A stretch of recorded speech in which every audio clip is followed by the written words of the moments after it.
Hookah chaka, hookah, hookah, hookah chaka, hookah, hookah, hookah chaka, hookah, hookah, hookah chaka, hookah, hookah. I can't stop this feeling deep inside of me. Hookah chaka, hookah, hookah, Girl, you just don't realize what you do to me when you hold me in your arms so tight. You let me know everything's alright. Hooked on a feeling, I'm high on believing that you're in love with me. Lips as sweet as candy, its taste is on my mind. Girl, you got me thirsty for another cup of wine. Got a bug from you, girl, but I don't need no cure. I just stay a victim if I can for sure. All the good love when we're all alone. Keep it up, girl. Yeah, you turn me on. Hooked on a feeling, I'm high on believing that you're in love with me.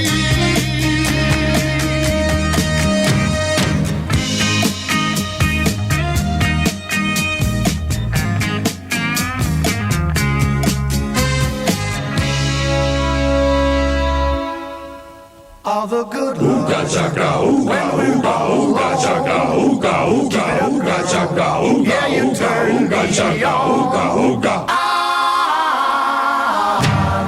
Hooked on a feeling, I'm high on believing that you're in love with me. I'm hooked on a feeling, and I'm high on believing that you're in love with me.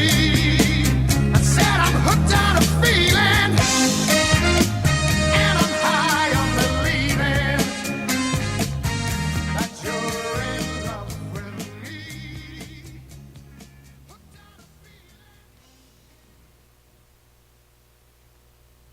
Hookah chaka, hookah, hookah, hookah chaka, hookah, hookah, hookah chaka, hookah, hookah, hookah chaka, hookah, hookah. I can't stop this feeling deep inside of me.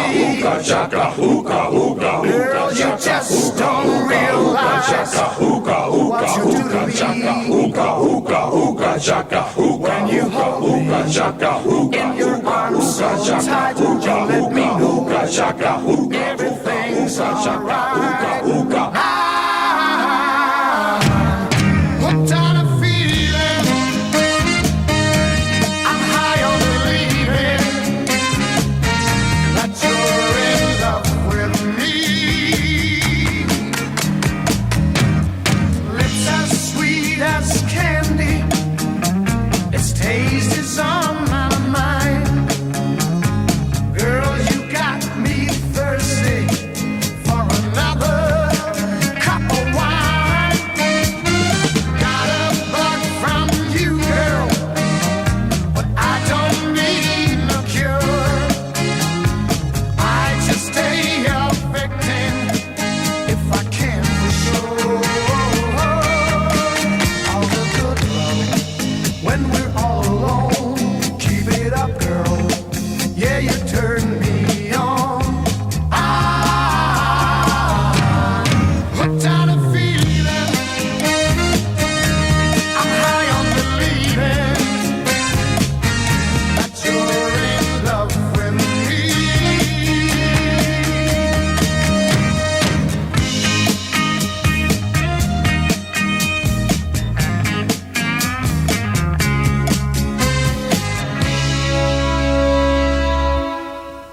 all the good Ooga love. chaka, ooga, ooga, ooga chaka, ooga, ooga, ooga chaka, ooga, Yeah, you ooga, turn ooga me chaka, ooga, on. ooga. I'm hooked on a feeling. I'm high on believing that you're in love with me. I'm hooked on a feeling, and I'm high on believing that you're in love with me. I said I'm hooked on a feeling, and I'm high on believing that you're in love with me.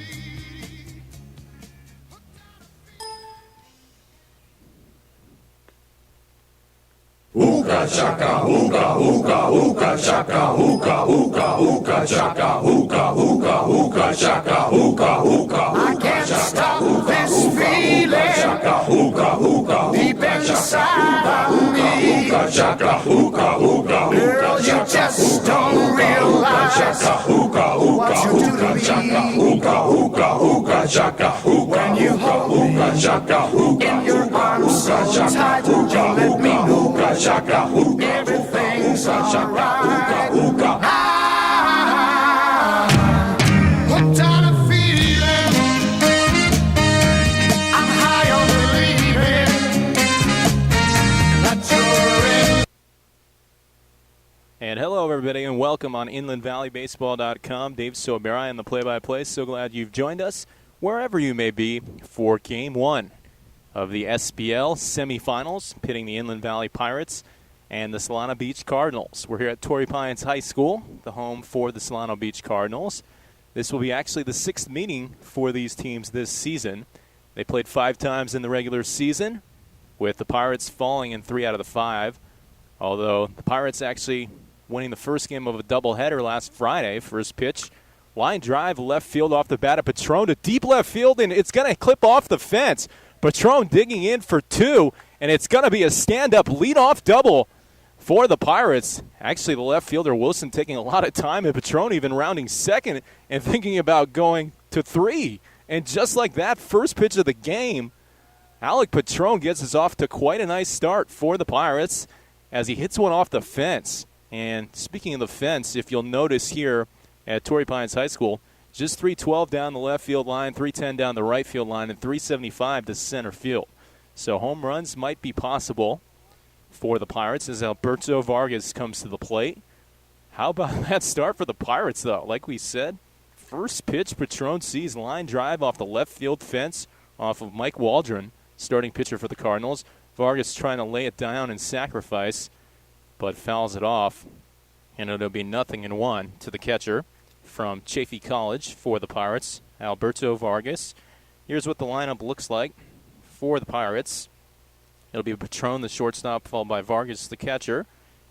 McKenzie is batting third at third base, followed by Jonathan DeMarte in the cleanup spot. Nolan Luzzi, Zach Cooper, Joshua Jones, Mario Macchetti, and Aiden Wright, the right fielder, rounds out the starting lineup for Jensen Torres and the Pirates. Here's the 0-1, upstairs, ball 1, and the count is 1-1 to number 1. Alberto Vargas here in the top of the first inning. No score yet, but we are just underway as the first pitch of the game, Alec Patron doubling to the left field fence. Got it off to a good start for the Pirates. Can they capitalize? The 1-1 fouled down the first base line, and the count is 1-2 to Vargas. Vargas on the season batting .274, 13 runs scored, 6 runs batted in for the Pirates. One of 2 really good hitting catchers on this Inland Valley team. Both he and Marshall have been doing stellar jobs all season long. Waldron comes set, checks back at second base, lay a kick in the pitch. The 1-2's upstairs, ball 2, 2-2 the count. You can hear the Pirates dugout. They are definitely into it so far, and why shouldn't they be? Like we said, this is the playoffs. Game 1, best of 3 semifinal series, as games 1 and 3 will be here. Obviously game 3 would be if necessary, and then game 2 will be back at Cal Poly Pomona tomorrow. Off the mound is Waldron.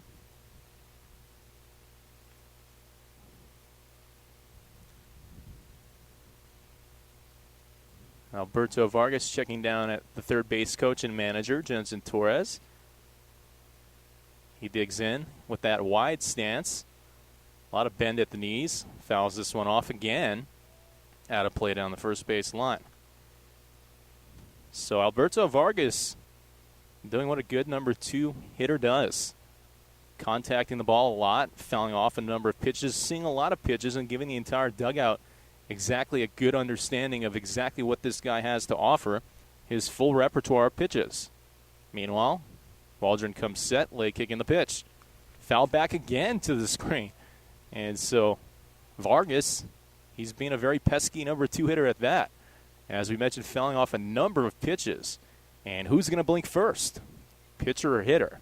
And obviously, if you're a Pirate fan, you're hoping that it will be the pitcher.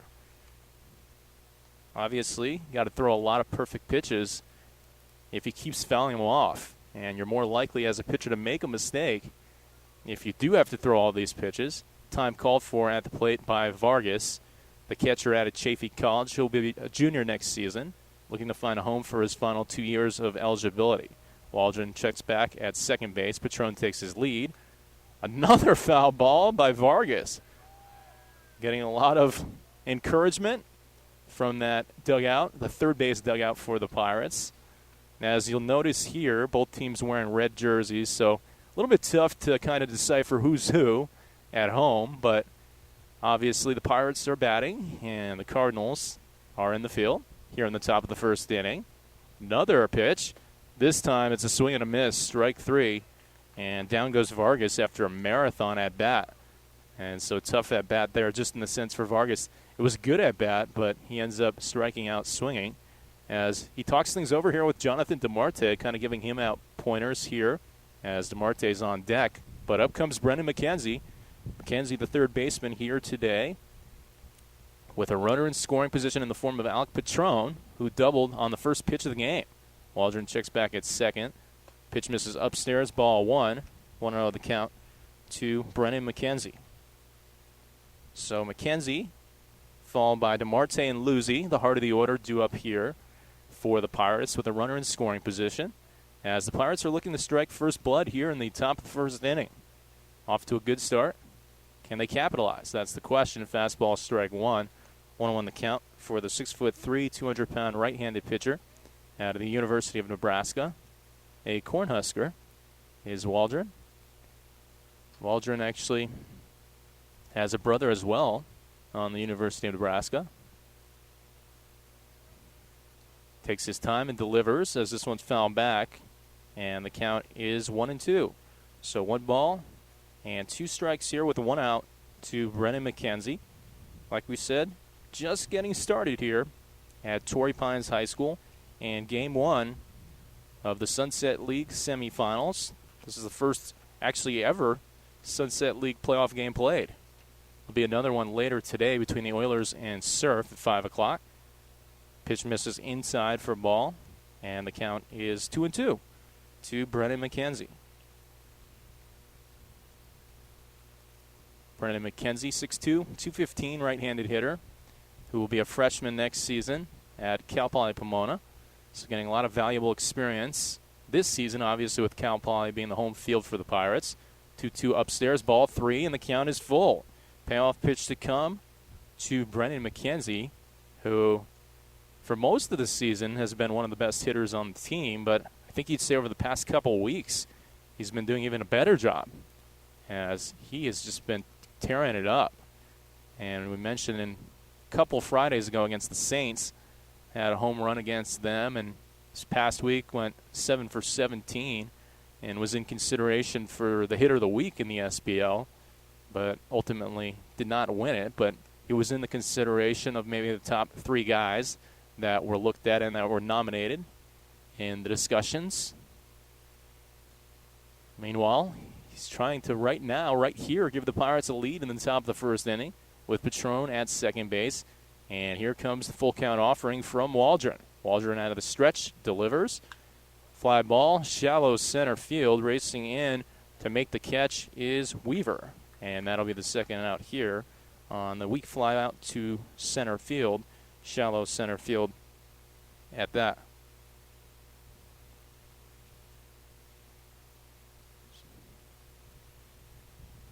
So the Pirates, after getting a leadoff double, a couple outs in a row, Vargas had a marathon at bat, ultimately struck out swinging. And then Brendan McKenzie also going to a full count offering, but flying out, getting underneath it to center field. And here is Jonathan DeMarte, the cleanup hitter. First pitch swinging, and it hits off the shoe of the pitcher.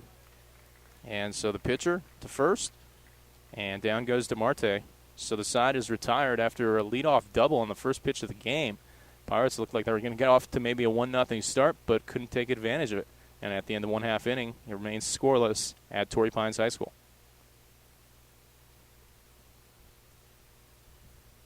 1, 2, 3. My baby don't mess around because she loves me so, and this I know for sure.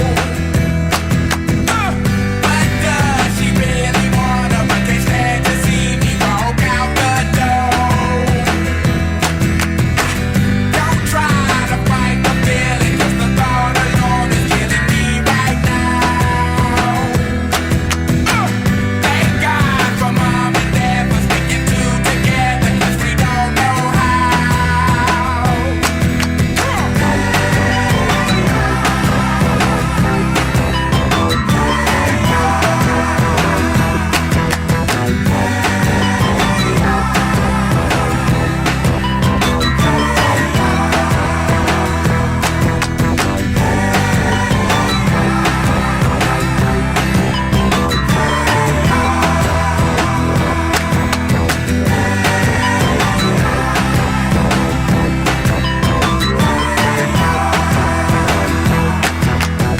You think you got it, oh, you think you got it, but got it, just don't get it till there's nothing at all. We get together, oh, we get together, but separate songs are better when there's feelings involved. If what they say is nothing is forever, then what makes it, then what makes it, then what makes it, then what makes it, then what makes it? Love the exception. So why yo, I was so in denial, but we know we're not happy here. Y'all don't want me, you just don't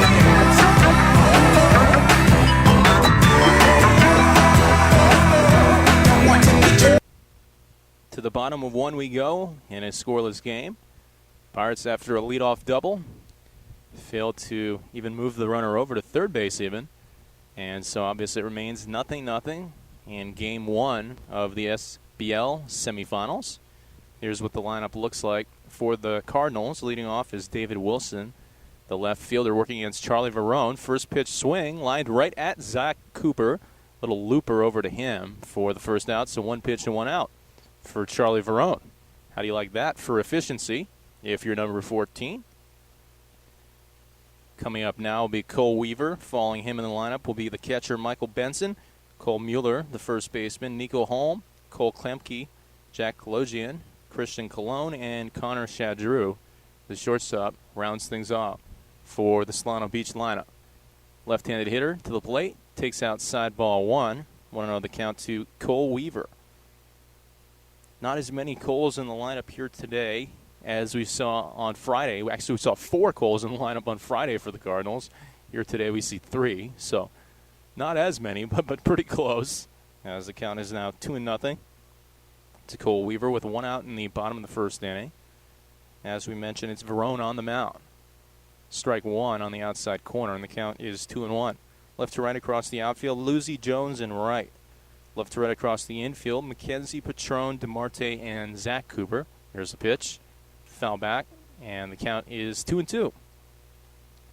The battery, the aforementioned starting pitcher, Charlie Verone, who will be attending Butler University as a freshman, and the catcher, Alberto Vargas. 2-2 outside ball 3, and the count is full.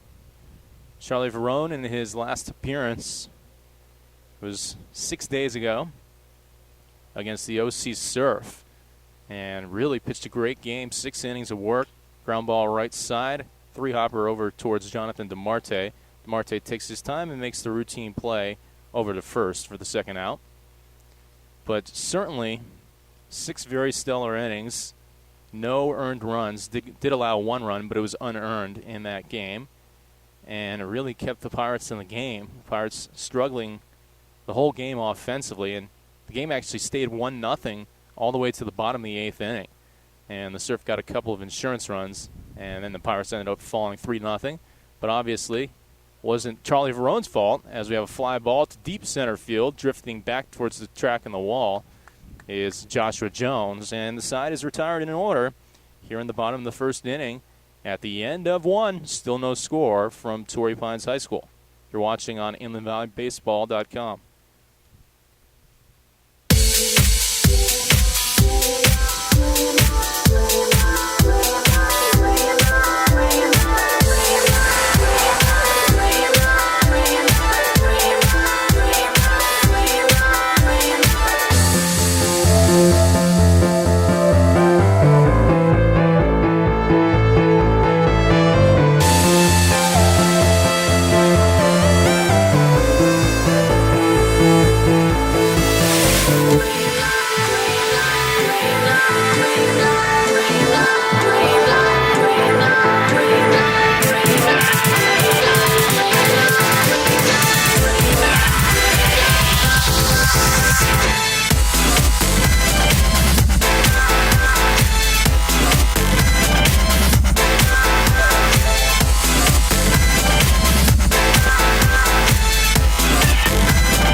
Welcome back to the top of 2. We go. No score yet between the Pirates and Cardinals in Game 1 of the SPL semifinals.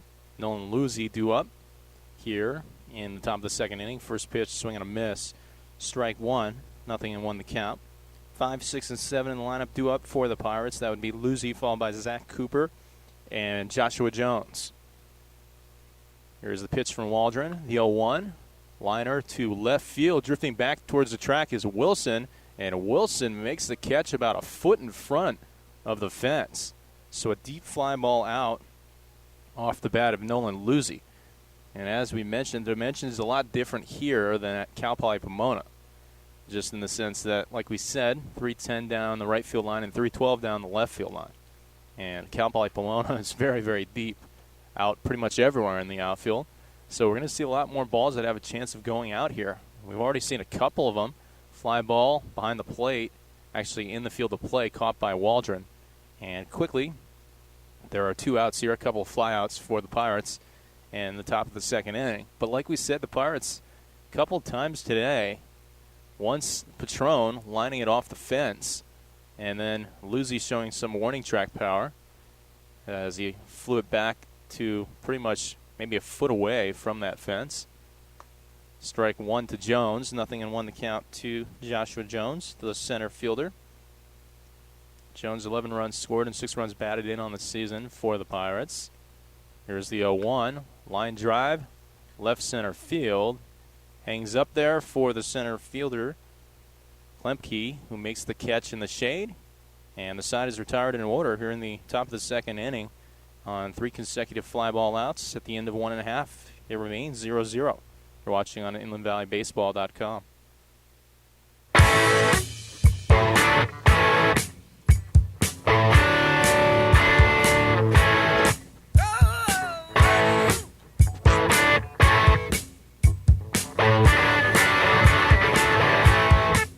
There she stood in the street, smiling at her. I said, hey, what is this? Now, baby, made it.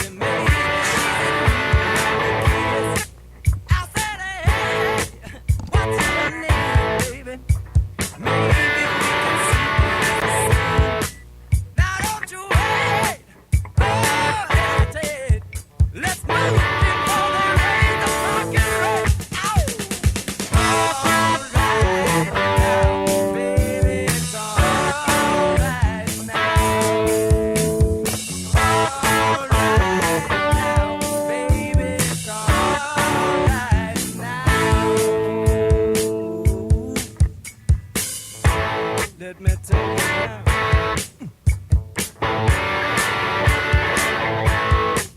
I took her home to my place. To the bottom of 2 we go in a scoreless game. Pirates and Cardinals doing battle here in game 1 of the semifinals.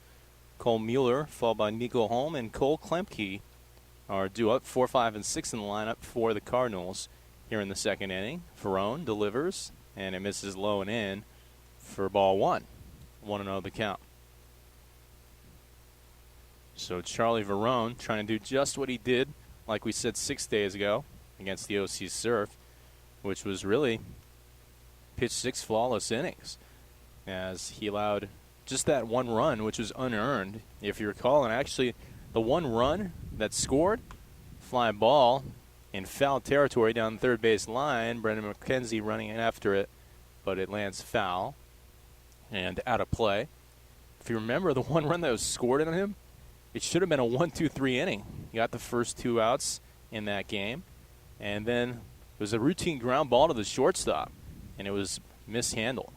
So even that 1 unearned run, I mean, that should have been in that game that we're talking about against the Surf. That should have been a 1-2-3 inning for him. So Charlie Verone has been obviously one of the top starters, swinging a miss, strike 2 for the Pirates, and that's why he gets the nod here in game 1 of the semifinals for Inland Valley.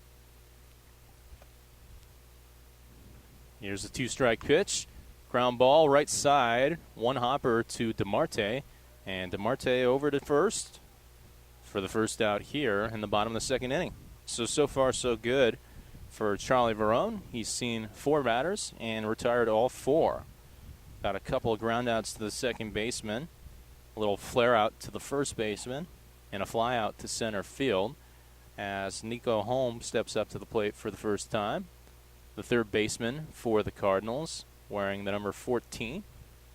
Holm at the plate. On deck, Cole Klemke, both of whom went to the SBL All-Star game back in early July. It was played at Cal Poly Pomona. Strike 1, nothing, and 1 the count. If you recall, it was the North against the South, and the South won. And actually, both of these teams were part of the South. In fact, all 3 teams in the South made the playoffs in the Sunset League here in the first year. Pitch misses low for a ball. So I guess it made sense that the South Side All-Stars would win against the North Side. And like we said, all 3 teams in the South ended up making the playoffs. Here's the pitch. High and away. It was a fastball for a ball from Charlie Verone. Nice little breeze here at Torrey Pines High School in San Diego. Here's the pitch. Fly ball in foul territory. Racing after it is the first baseman, Zach Cooper, who makes a sliding attempt and just dropped it at the last second. The dugout thought he made the play as they were ready to roar out of there and kind of high-five him. But the ball for the Cardinals falling harmlessly to the ground just for a strike. And good effort nonetheless there by Zach Cooper. Cooper hustling and trying to make the play right in front of the on-deck batter, Cole Klemke. Here's the pitch. Misses low and away for a ball.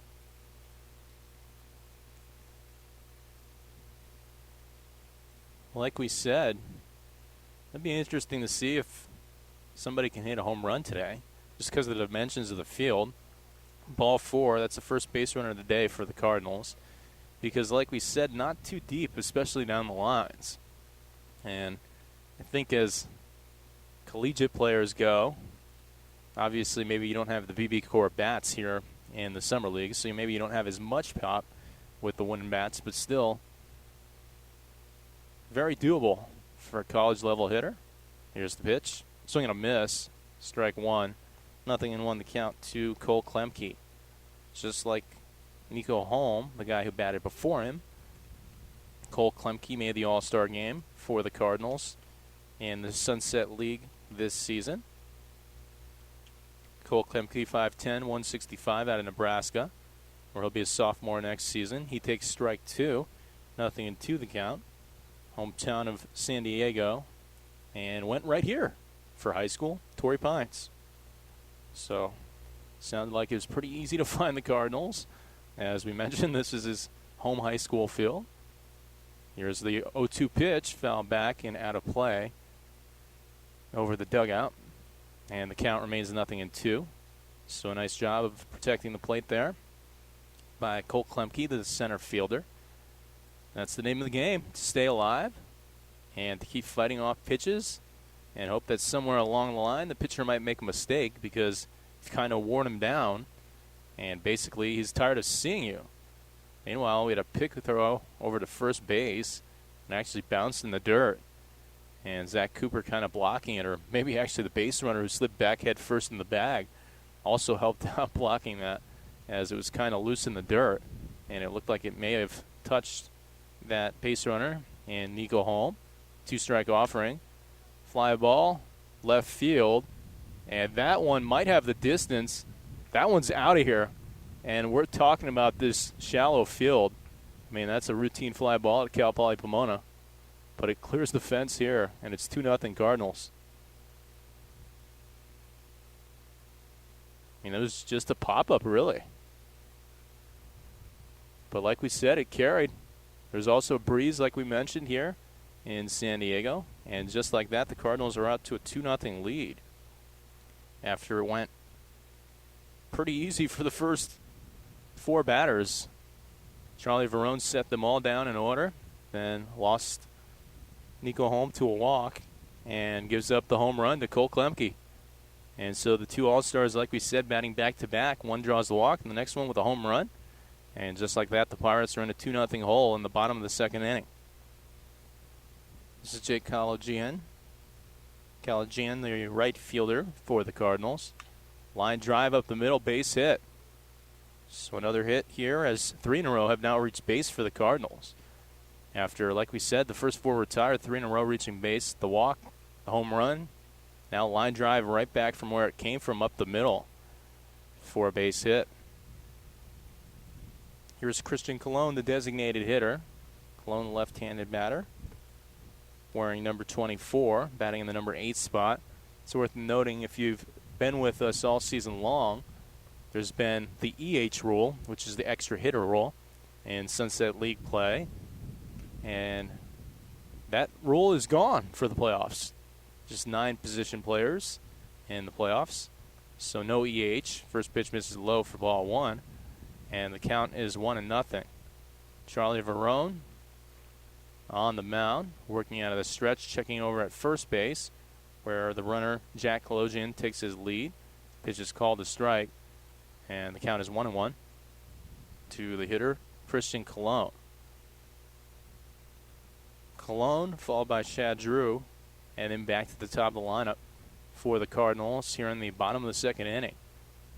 Late kicking the pitch, line drive foul down the left field line. Over the head of the third base coach for the Cardinals. Kind of didn't even flinch, just looked back at it and knew it was foul. So he knew there was really nothing for him to be able to do.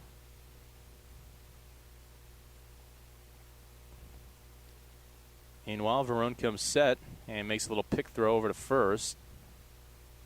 Verone once again ahead of a hitter. But now the Pirates, like we said, trailing 2-0, and they will have their work cut out for them as they've already fallen behind by 2 runs, and they don't want to fall behind by more, as the Cardinals are trying to get a little bit of a rally going here. I mean, they already have gotten 2 runs in, and still just 1 out in the inning with a runner on first. And Christian Colon fouling off a 1-2 pitch, protecting the plate. Here's another 1-2. Misses low and in for ball 2. And the count is 2 balls, 2 strikes with 1 out here in the bottom of the second inning. Like we said, I guess it's worth reiterating, it is a best of 3 series. So Pirates and the Cardinals, whoever wins 2, will advance to the championship game. Fastball outside, throw down the second from his knees. Vargas making a great throw, and he has gunned out the runner, Calogia. That'll be the second out here for the Pirates. Meanwhile, at the plate, count is now full here for Christian Colon. So Colon, like we said, fouling off a number of pitches and taking a couple balls, and now set to see a payoff pitch from Charlie Verone, who goes back to the windup here. As we mentioned, the previous base runner was thrown out. Fastball outside, ball 4. So that'll be a walk, and actually it's the 4th consecutive base runner to reach for the Cardinals. First one, Nico Holm drew a walk and scored on the 2-run bomb by Cole Klemke. And then it was Jack Kolojian who singled up the middle but was caught stealing before Christian Colon, the designated hitter, drew a walk on a full count pitch. Fastball, strike 1 on the inside corner. 0-1 the count to Connor Shadrew, the shortstop for the Cardinals in the number 9 spot in the lineup. So Shadrew, and then back to the top of the order for Solano Beach. Ground ball left side, 1 hopper to McKenzie. McKenzie to first, and the side is retired, but not before the Cardinals get 2 runs on a 2-run bomb by Cole Klemke and take a 2-0 lead at the end of 2. You're watching on InlandValleyBaseball.com. You, with your words like knives and swords and weapons that you use against me, you have knocked me off my feet again, got me feeling like a nothing. You, with your voice like nails on a chalkboard, calling me out when I'm wounded. You, picking on the weaker man. Well, you can take me down with just one single blow. But you don't know what you don't know. Someday I'll be living in a big old city, and all you're ever gonna be is mean. Someday I'll be big enough so you can't hit me, and all you're ever gonna be is mean. Why you gotta be so mean?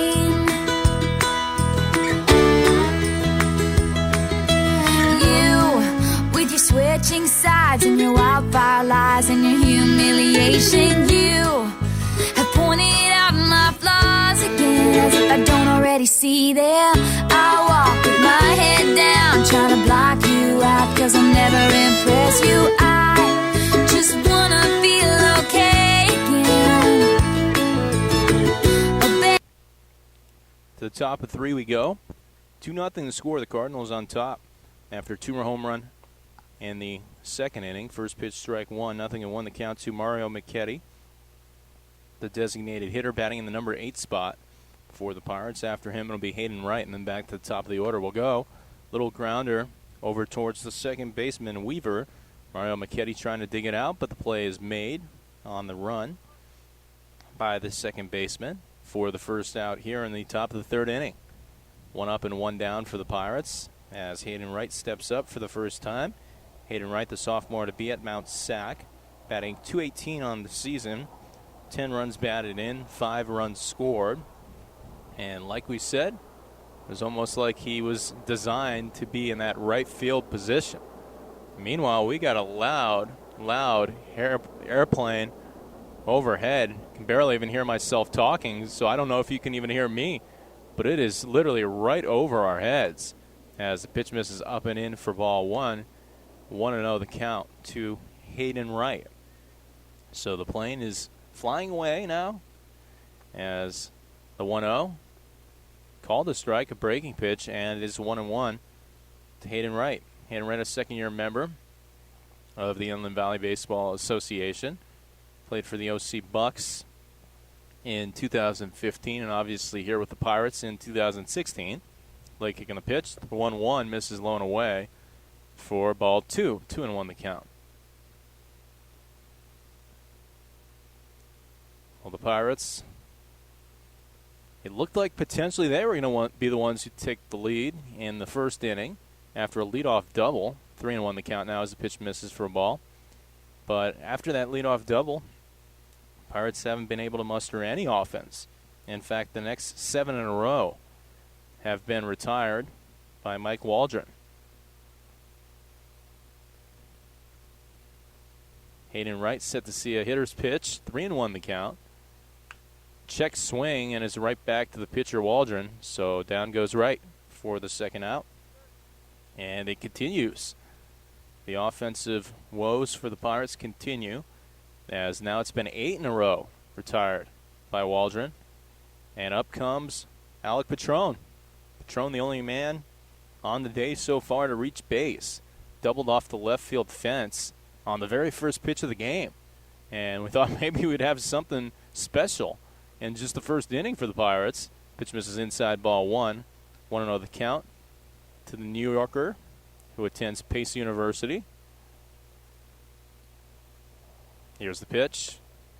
Strike 1. 1-1 the count. But obviously, Pirates, like we said, they haven't gotten anything since then. Patron 5'10", 180. The 1-1 misses low, ball 2. 2-1 the count. Hometown of Yorktown, New York. One of 3 New Yorkers playing for the Pirates this season.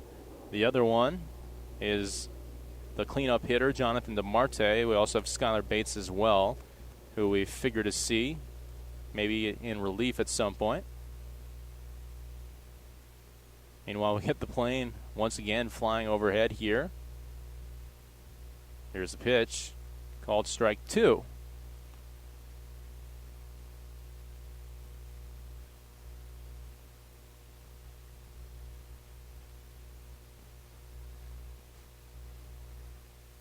Waldron out of the windup. Lily kicking the pitch. Patron goes down on strikes. He's called out. And so now 9 in a row have been retired by Mike Waldron after that leadoff double. And at the end of 2.5, it remains 2-0. Cardinals on top.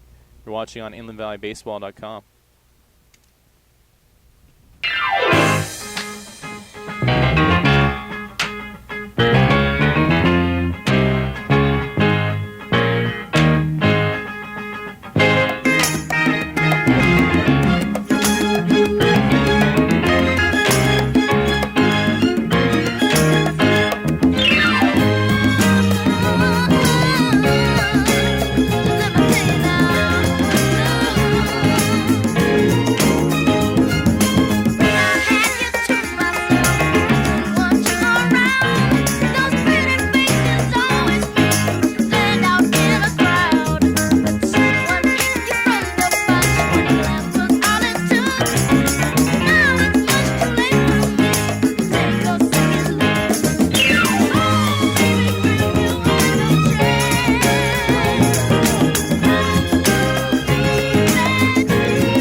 Welcome back as we hit to the bottom of the third inning in a 2-0 game. David Wilson leading it off here for the Cardinals and takes strike 1 from Charlie Verone.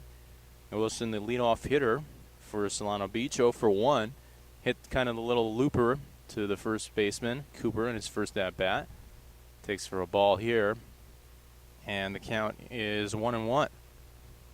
Well, the Pirates and the Cardinals kind of basically reverse scripts, if you could say that, just in the first couple innings, as it was the pitcher for the Pirates, Charlie Verone, who set down the first 4, then obviously gave up a walk and then a home run, and the Pirates fell behind 2-0. Meanwhile, for the Pirates, like we said in the previous inning, with a leadoff double on the very first pitch, but then ever since then, Waldron has retired the next 9 he faced in order. Here's the pitch from Verone. Fastball strike 2 to number 2, David Wilson, the left fielder for the Cardinals. Wilson was another member of the All-Star team from the Cardinals. Shallow fly ball into center field. Joshua Jones is not going to be able to get there, but the second baseman, Jonathan DeMarte, did. DeMarte makes an incredible diving catch, running away from home plate. And a great play made there. And it's kind of funny to see, just in the sense that Jonathan DeMarte, playing traditionally at third base, kind of almost out of position here at second and making an unbelievable play. And we saw Joshua Jones pull up, so when I saw that, because you barely ever see a ball get down on the ground, hit towards him, we thought for sure it would be a bloop single. But DeMarte hustling after it. What a great effort. And he said not so fast. So DeMarte robbing Wilson of the hit there. Made that nice grab out in the shallow center field. As Verone now works against Cole Weaver, the second baseman, who's 0 for 1 with a ground out to the second baseman in his first at-bat. Strike called here. Strike 2 at that. And the count is 1-2 to Cole Weaver. Like we said in the first inning, Cole Weaver, one of 3 Coles in the starting 9 for the Cardinals today. 1-2 outside, ball 2. 2-2 the count. Good stop there by Vargas. Of course, nobody's on base, so I guess it didn't necessarily matter if it got past him, but still worth it to work on it if you're the catcher. Here's the pitch. Inside for a ball. Dugout from the Pirates liked it. A lot of them saying they thought it was a good pitch. And the count is now run to full. So a payoff pitch to come here to Cole Weaver with 1 out. Line drive right at Patron. Patron down in the crouch position. Makes the grab with 1 hand. And that'll be the second out here. 2 up and 2 down for Charlie Verone. Here's Michael Benson. Benson, the catcher, 0 for 1. Michael Benson was actually, we were talking about when Brendan McKenzie was at the plate in discussions for the hitter of the week. This is the guy who actually earned it. Strike called, 0-1 the count. To Michael Benson out of Palomar College. Palomar College kind of in that San Diego area, so obviously that's why he was able to find this team, being kind of a San Diego type of guy. Verone out of the windup. Here's the pitch. Big swing and a miss. And that's something that he's been able to do here in Torrey Pines High School, is hit a lot of bombs out of this place. Because like we said, when you got that much power, it's pretty easy. You're that big of a guy at the college level. 2-2 the count as the pitch misses low. Not that it's, easy for anybody to do, but easy for a guy that's playing at the collegiate level with this size. Here's the 2-2. Line drive, left field, right at the left fielder, Luzzi, and that'll be it. Side retired in order. At the end of 3, it remains a 2-0 game. You're watching on InlandValleyBaseball.com.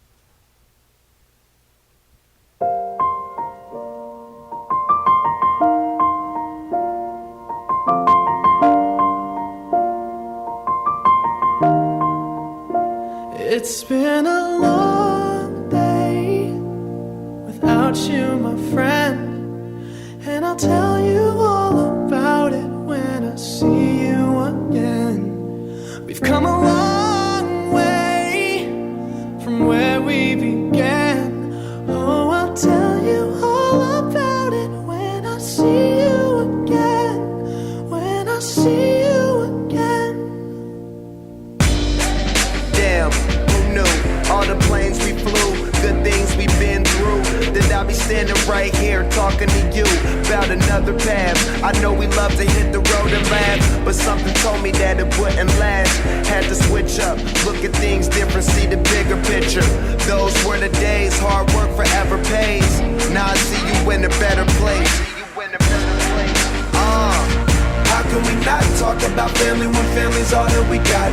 Everything I went through, you were standing there by my side, and now you gon' be with me for the last ride. It's been a long day without you, my friend, and I'll tell you all about it when I see you again. We've come a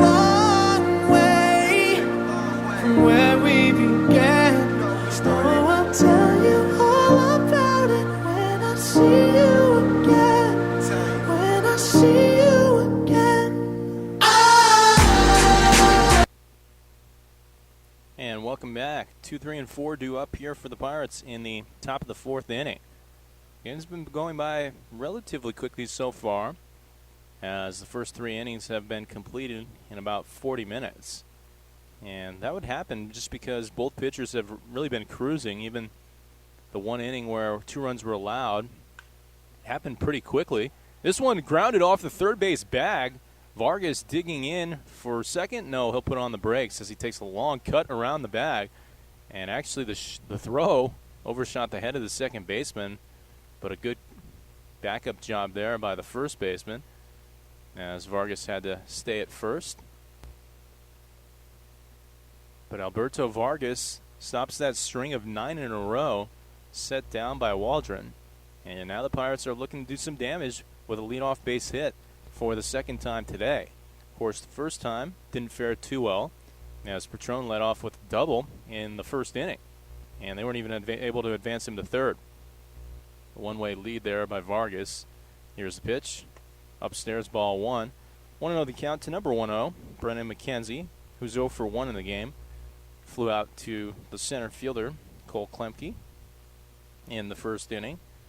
Brennan McKenzie batting .369 on the season with 11 runs scored and 11 runs batted in. The 1-0 offering, foul back, and the count is 1-1 to Brennan McKenzie. Once again, Pirates getting a base hit, and really with the heart of the order due up here, have a man on base. So let's see what they can do, if they can take advantage of this situation between McKenzie, DeMarte, and Luzzi. Taking his lead off first, Vargas throw over to first. Was watching him kind of just tippy-toe and inch forward, and so that's why we kind of mentioned it, because I was wondering if Waldron was going to go over to first and try to kind of keep him on his toes and keep him honest, and that's exactly what he did. Late kicking the pitch. Swing and a miss, strike 2. 1-2 the count to Brennan McKenzie. McKenzie, of course, playing with his brother this season. Both Brennan and Conlon, members of the Pirates. Of course, Conlon has been a member for 3 seasons, and this is Brennan's first with Inland Valley. Waldron peering in at his catcher's signs, taking a long look, and finally comes set as he likes what he sees. Taking a lot of time. Here's the pitch. Breaking pitch low, ball 2, 2-2 the count.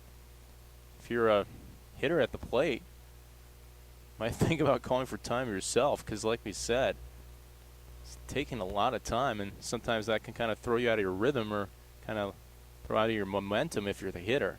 If you're sitting up there and just kind of holding the stick up there for so long, a pickoff throw to first, not in time. Getting dirty was Vargas, sliding back head first into the bag. Count is 2-2 here to Brennan McKenzie with no outs in the top of the 4th inning. Both runs scored on a home run in the 2nd inning by Cole Klemke. Here's the pitch. Line through the 3-4 hole on the right side. Vargas rounding second, and he's going to be going to third. The throw is cut off, and nobody's covering second. So Brennan McKenzie takes an extra base. And just like that, the Pirates with 2 runners in scoring position here in the top of the 4th inning. So good awareness shown there by Brennan McKenzie, because if nobody's covering the bag, you might as well take that extra base. And really, it was important for the Pirates just in the sense that now you take yourself out of a double play chance as well. So this is a big opportunity for Inland Valley to get back in this game. As with no outs, there's runners on second and third, and really, if you potentially hit a fly ball in the right field, maybe both guys can advance, and then maybe you can get another sac fly and not even, get a base hit in this situation and tie the game up. Obviously, DeMarte has other ideas on his mind. He's looking for a base hit to tie the game up by himself. First pitch, strike 1, 0-1 the count. Vargas at third base, and McKenzie at second base. DeMarte 0 for 1. Grounded out to the pitcher in the first inning. Pitcher Waldron actually using his shoe to kind of block it, and then picked it up and threw him out at first. Here's the 0-1 offering. Chopper, this could be trouble, as coming in to score is Vargas, and it's going to be an infield base hit for Jonathan DeMarte. So Jonathan DeMarte an RBI base hit. And the Pirates have closed the margin to 2-1. And meanwhile, Brennan McKenzie was also able to advance to third on the play. So once again, if you're the Pirates, the situation is the same, really. If you can hit a deep fly ball to the outfield, now the game would be tied, and now the middle infielders are playing for double play as well. So even if you get a ground ball to the middle infielders, you're going to score the tying run if you're Nolan Luzzi. First pitch, ground ball is to the middle infielders. The flip to second, 6-4, 3 double play, but a run does come home to score, and it's 2-2. No RBI there, though, for Nolan Luzzi after the double play. But like we said, does score the tying run. Just like that, it's a new game here in the top of the fourth inning. Pirates scoring a couple of runs. Zach Cooper, first pitch swing, foul, and it's 0-1 to Cooper. Cooper's 0 for 1. Flew out to the pitcher in the second inning. Alberto Vargas led off the inning with a single. Brennan McKenzie followed in suit with a single through the 3-4 hole on the right side of the infield. Lined over the head of the third baseman, but just foul. And the count is 0-2 now. Zach Cooper, I think, thought it was fair as he was still running. He was on his way to second for what he thought was going to be a double. But Cooper will have to come back to the batter's box here and check out another pitch from Mike Waldron. The Pirates taking advantage this time of a leadoff base hit. Obviously, they weren't able to do it in the first, but here in the second, they pieced together 3 base hits in a row to start off the inning. It was Vargas, and then we were mentioning Brennan McKenzie through the 3-4 hole on the right side, and then the infield base hit for Jonathan DeMarte, and the ground ball double play that scored the second run of the game. Here's the pitch, blown away for a ball. Zach Cooper doing a good job of leaving that one. Obviously, with a 2-strike count, you have to protect the plate. But also, you have to be able to show plate discipline as well when the pitch is not in the zone. And he's done that again as he takes another one off the plate for a ball. 2-2, top of 4, and nobody on with 2 outs for Zach Cooper. Cooper at the plate, and if he reaches, Joshua Jones is waiting on deck. There's the pitch from Waldron. Lined right at the second baseman, and the inning has come to an end. But not before the Pirates get 3 consecutive base hits to start the inning and tie the game up at 2 apiece. You're watching on InlandValleyBaseball.com.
Welcome back as we head to the bottom of the fourth inning. Dave Sobera, the play-by-play.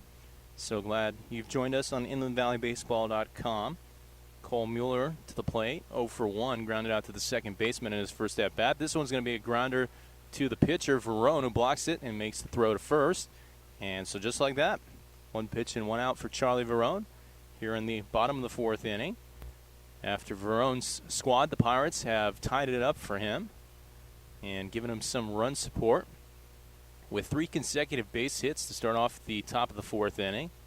First one by Vargas, followed by one by Brennan McKenzie, the third baseman. And last but not least, Jonathan DeMarte with the infield base hit. And then it was Nolan Luzzi who scored the second run. First run came in on Jonathan DeMarte's infield single, and the second run coming in on a ground ball by Nolan Luzzi. Strike one on the inside half, 0-1 the count to Nico Holm. Nico Holm in the second inning drew a walk and wound up scoring on a home run by the on-deck hitter, Cole Klemke. 0-2 the count here, though, so this time Holm quickly falling behind against Charlie Verone. It's just that second inning for Charlie Verone that was a bit tough. Otherwise, in the other 3 innings so far, he's retired everybody. In the first and third innings, I should say, retired the side in order, and got the first one out here in the 4th inning.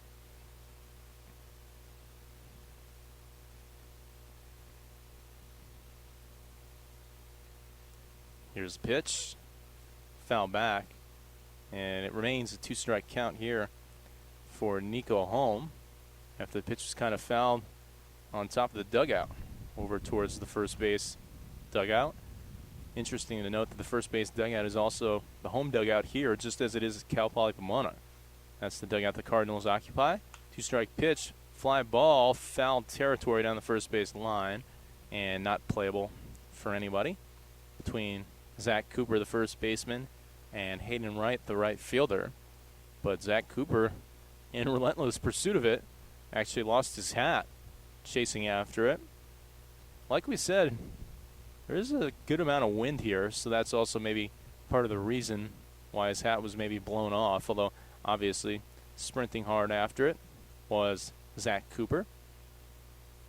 Meanwhile, Charlie Verone looking for a strikeout victim here, heading the count with a 2-strike offering to come to Nico Holm. This is not going to be a strikeout, but it is going to be a line out to the left fielder, Luzzi. Well, I guess that's kind of the catch-22. Like we talk about it maybe with a shallow outfield. On one hand, you have fly balls that might get out of here. On the other hand, you have line drives that potentially would be base hits if the outfielders were playing deeper. Although that one did carry for a while here to Nolan Luzzi, and Luzzi was able to make the catch. Speaking of home runs, this is Cole Klemke. Klemke with the 2-run home run in the second inning. First pitch to him, strike, 0-1 the count. So Cole Klemke with the big hit of the day for the Cardinals, and really the big hit of the day in general up until this point here in the bottom of the 4th inning. 1-1 the count.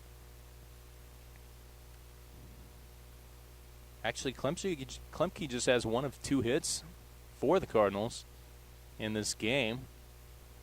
And really, so far in the first 4 innings, neither team has put together that much offense, as we have 6 total hits. Pitch just misses low for ball 2. 2-1 the count. Pirates did happen to put 3 of them together in a row, though, like we mentioned, in the top of the 4th. That ended up producing a couple runs for them. 3-1 the count. Pitch misses outside, and a hitter's pitch to come here to Cole Klemke, who has already demonstrated that he has some pop behind that bat for sure.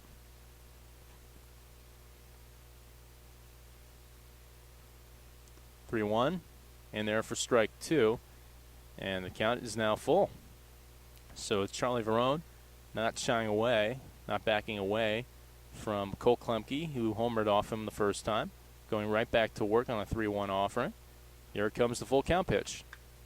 Fly ball, foul territory. Will Cooper get there? Yes, he will. Basket grab made in foul territory, and the side retired in order. At the end of 4, score remains 2-2. You're watching on InlandValleyBaseball.com. 4, 3, 2, 1.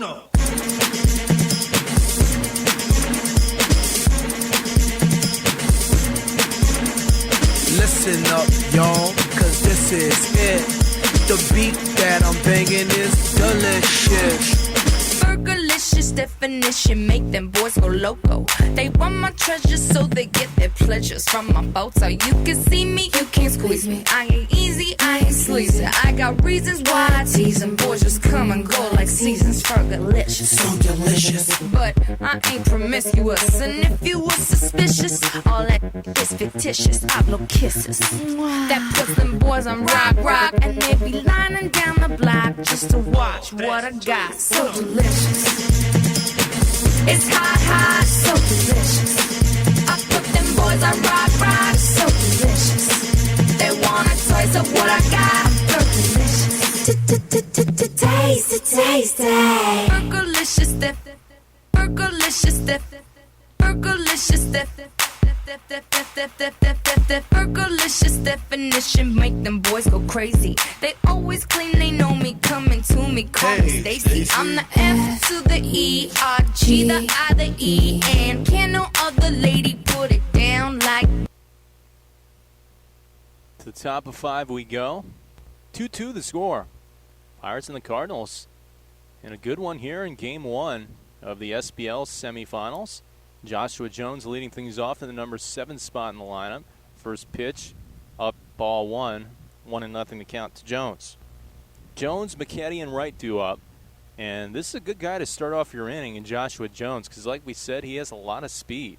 So if he can get on base, you have the chance, 2-0 in the count, to potentially have a big inning because he certainly wreaks havoc once he's on the base pass. And so the Pirates are looking to do that and looking to get him on base here. 2-0 the count.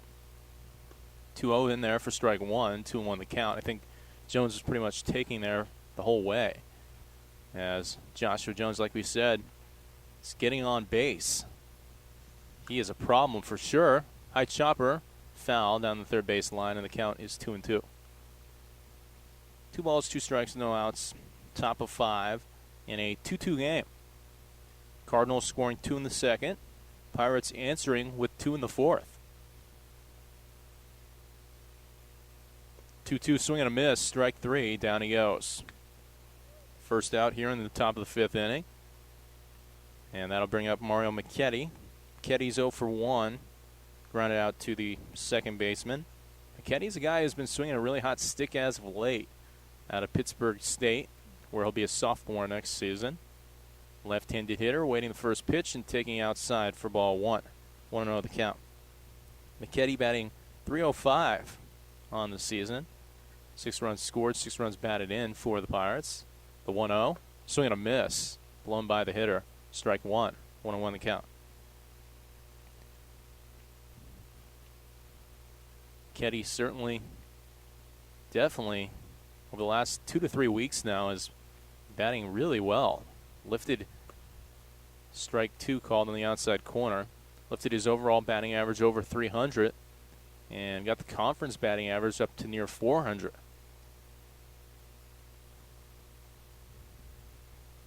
Here's the 1-2 offering. Upstairs ball 2, and the count is 2-2 to Mario McKetty. McKetty and Wright. And then, if anybody reaches, we go back to the top of the lineup.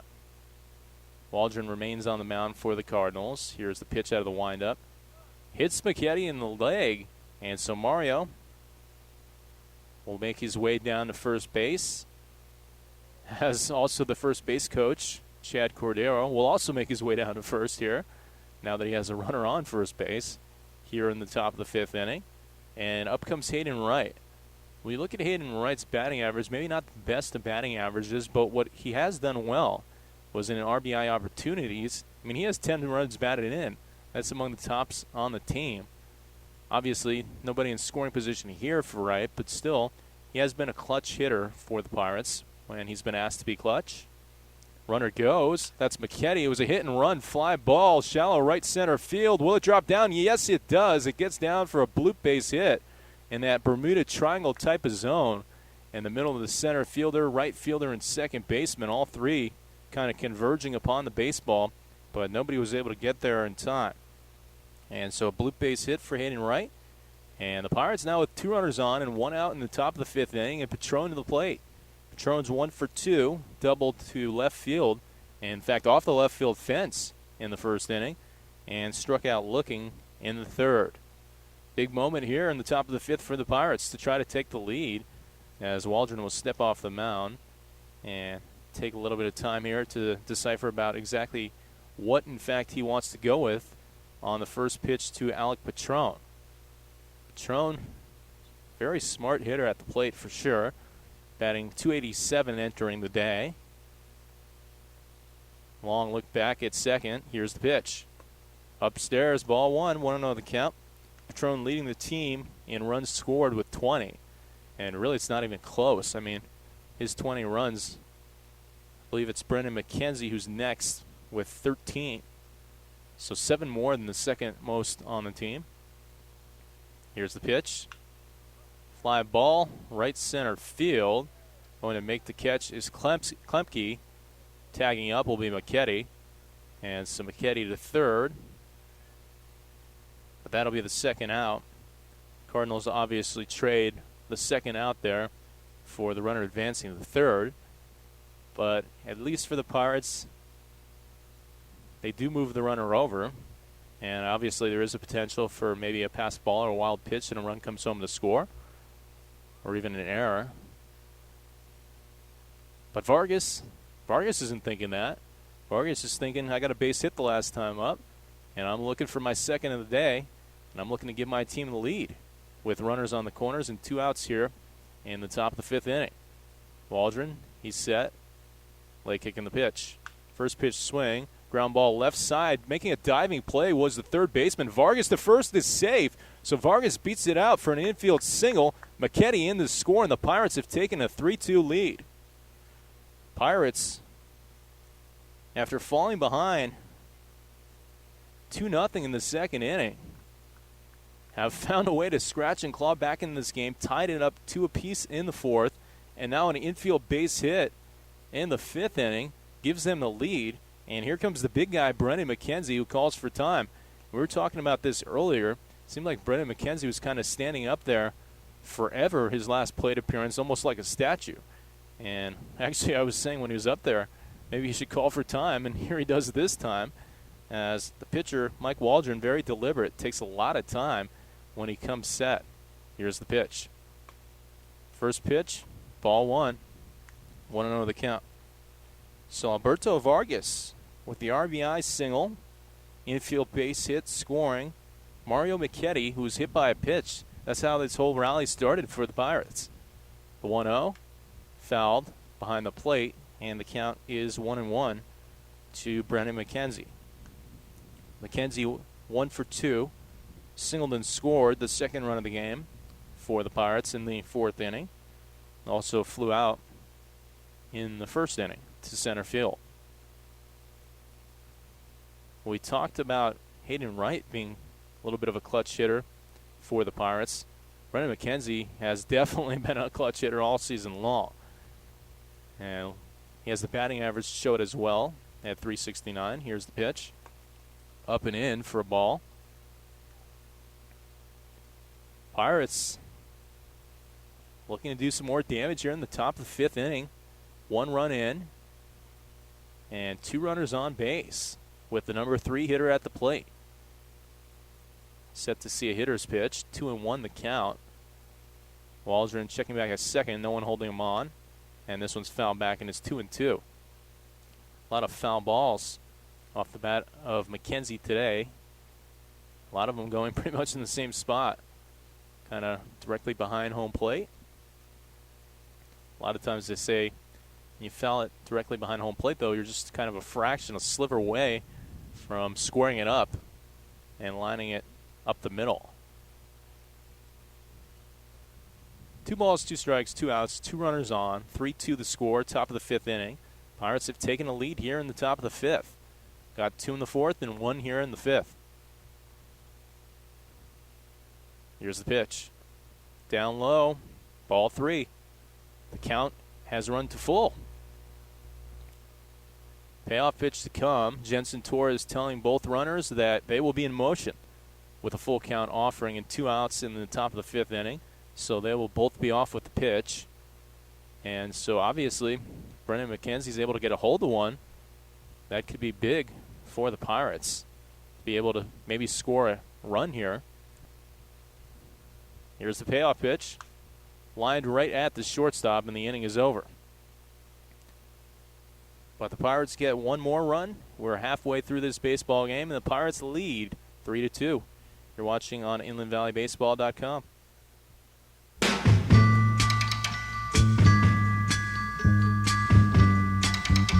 Listen, baby, ain't no mountain high, ain't no valley low, ain't no river wide enough, baby.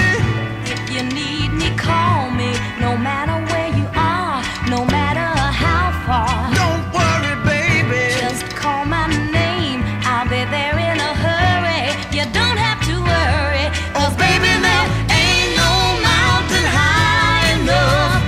Ain't no valley low enough. Ain't no river wide enough To keep me from getting to you, baby. Remember the day I set you free. I told you you could always count on me, darling. From that day on, I made a vow.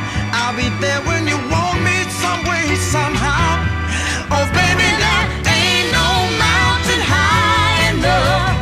Ain't no valley low enough.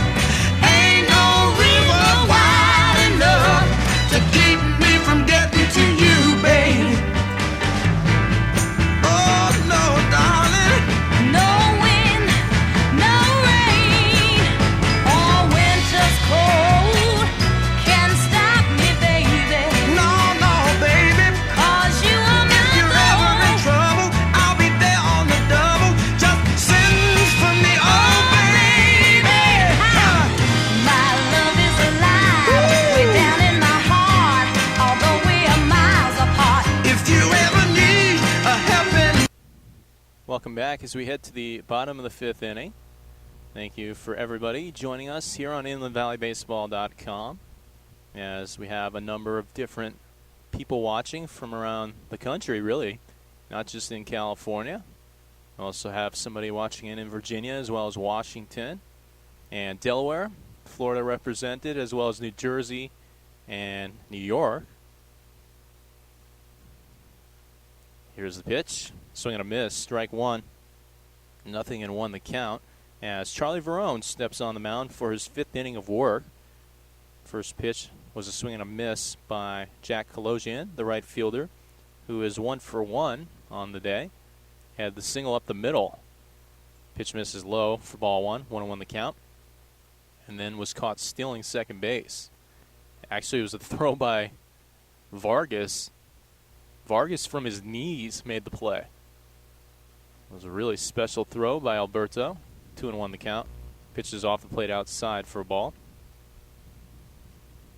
Jack Kalosian, just one of 2 hits in the game for the Cardinals. But obviously, the other one was a big one, as it was a 2-run home run. 2-1 blown by the hitter for strike 2. And the count is 2-2. 7, 8, and 9 due up in the lineup for the Cards here in the bottom of the fifth inning. That would be Kalosian, Cologne, and Shadrew. That's who's due up for Solano Beach. 2-2. Away, ball 3, and the count is full.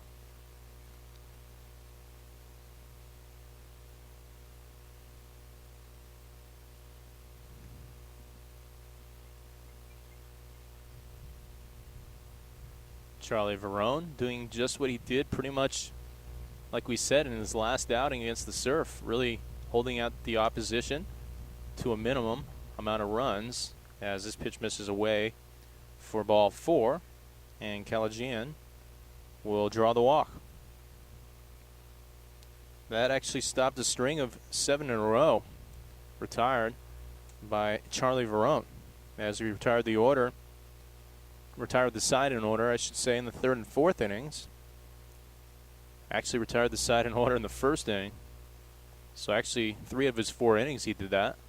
Pitch misses low and away. Ball 1 to Christian Cologne, DH. Cologne, no official at bat, drew a walk in his first plate appearance. He was a string of 4 in a row that reached base against Charlie Verone in the 2nd inning. 2-0 the count, as Charlie Verone starting to miss the plate a little bit here in the bottom of the 5th inning. So Charlie kind of smart there, just taking a little bit of time to kind of refocus himself, steps off the mound, kind of works over the baseball, and then gets right back on the mound and throws a strike. 2-1 the count. 2 balls, 1 strike, no outs. Bottom of the 5th inning. Pirates on top, 3-2. Pirates fell behind 2-0 in the 2nd inning before tying it up in the 4th with 2. 3-1 the count now. And then getting 1 in the top of the 5th to take a 3-2 lead. But unfortunately for the Pirates and Charlie Verone, this bottom of the 5th has not started the way he'd like. As he walked the first batter, now he's behind 3-1 to the second batter in the inning. It's a little ground ball hit to Cooper. Cooper to second. Catch is made by Patron. Patron over to first, but not in time there. But they do get the lead runner on the force out at second base. So Christian Colon reaches on the fielder's choice as you have 3-6 if you're scoring at home. Zach Cooper to Patron. That'll bring up Connor Shadrew, the shortstop, who is 0 for 1, grounded out to the third baseman in his first plate appearance back in the 2nd inning. Once again, worth noting that just 9 batting here today in the playoffs for the Sunset League, as it was 10 for the whole season. Pitch misses inside ball 1 on the count. Just worth noting that now because this is the number 9 hitter in the lineup for the Cardinals, so they'll go back to the top of the order following this at-bat, which would be David Wilson and then Cole Weaver, should anybody reach. They'll pick off throw to first.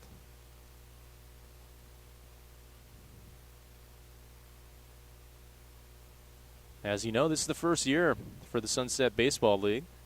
So both of these teams trying to win the inaugural championship.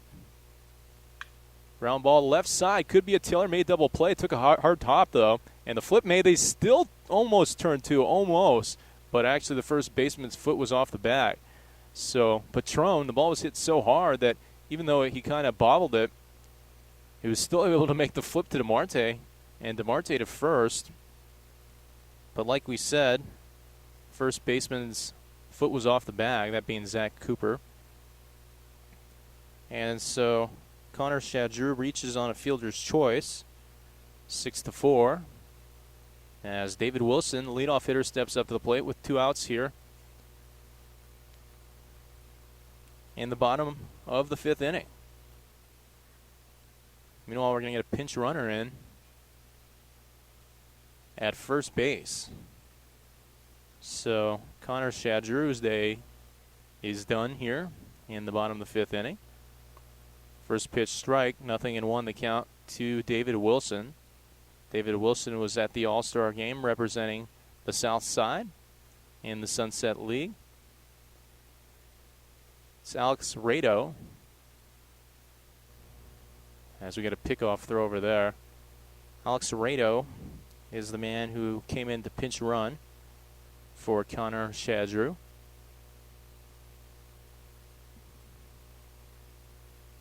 Stanford guy. Here's the pitch. Ground ball left side. Deep in the hole. Backhanded grab by Patron. Patron comes up firing. A great play there. And the side is retired. At the end of 5. Remains a 3-2 Pirate lead. You're watching on InlandValleyBaseball.com.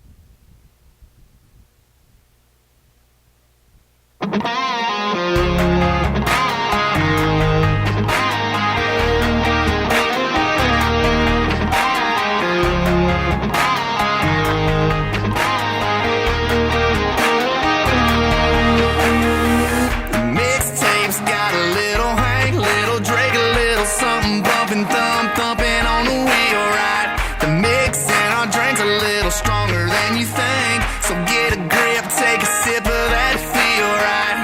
Trucks jacked up, flat bills flip back. Yeah, you can find us where the party's at. This is how we roll. While we hanging around, singing out everything on the radio. We light it up with our hands up. This is how we roll. This is how we do. We burning down the night.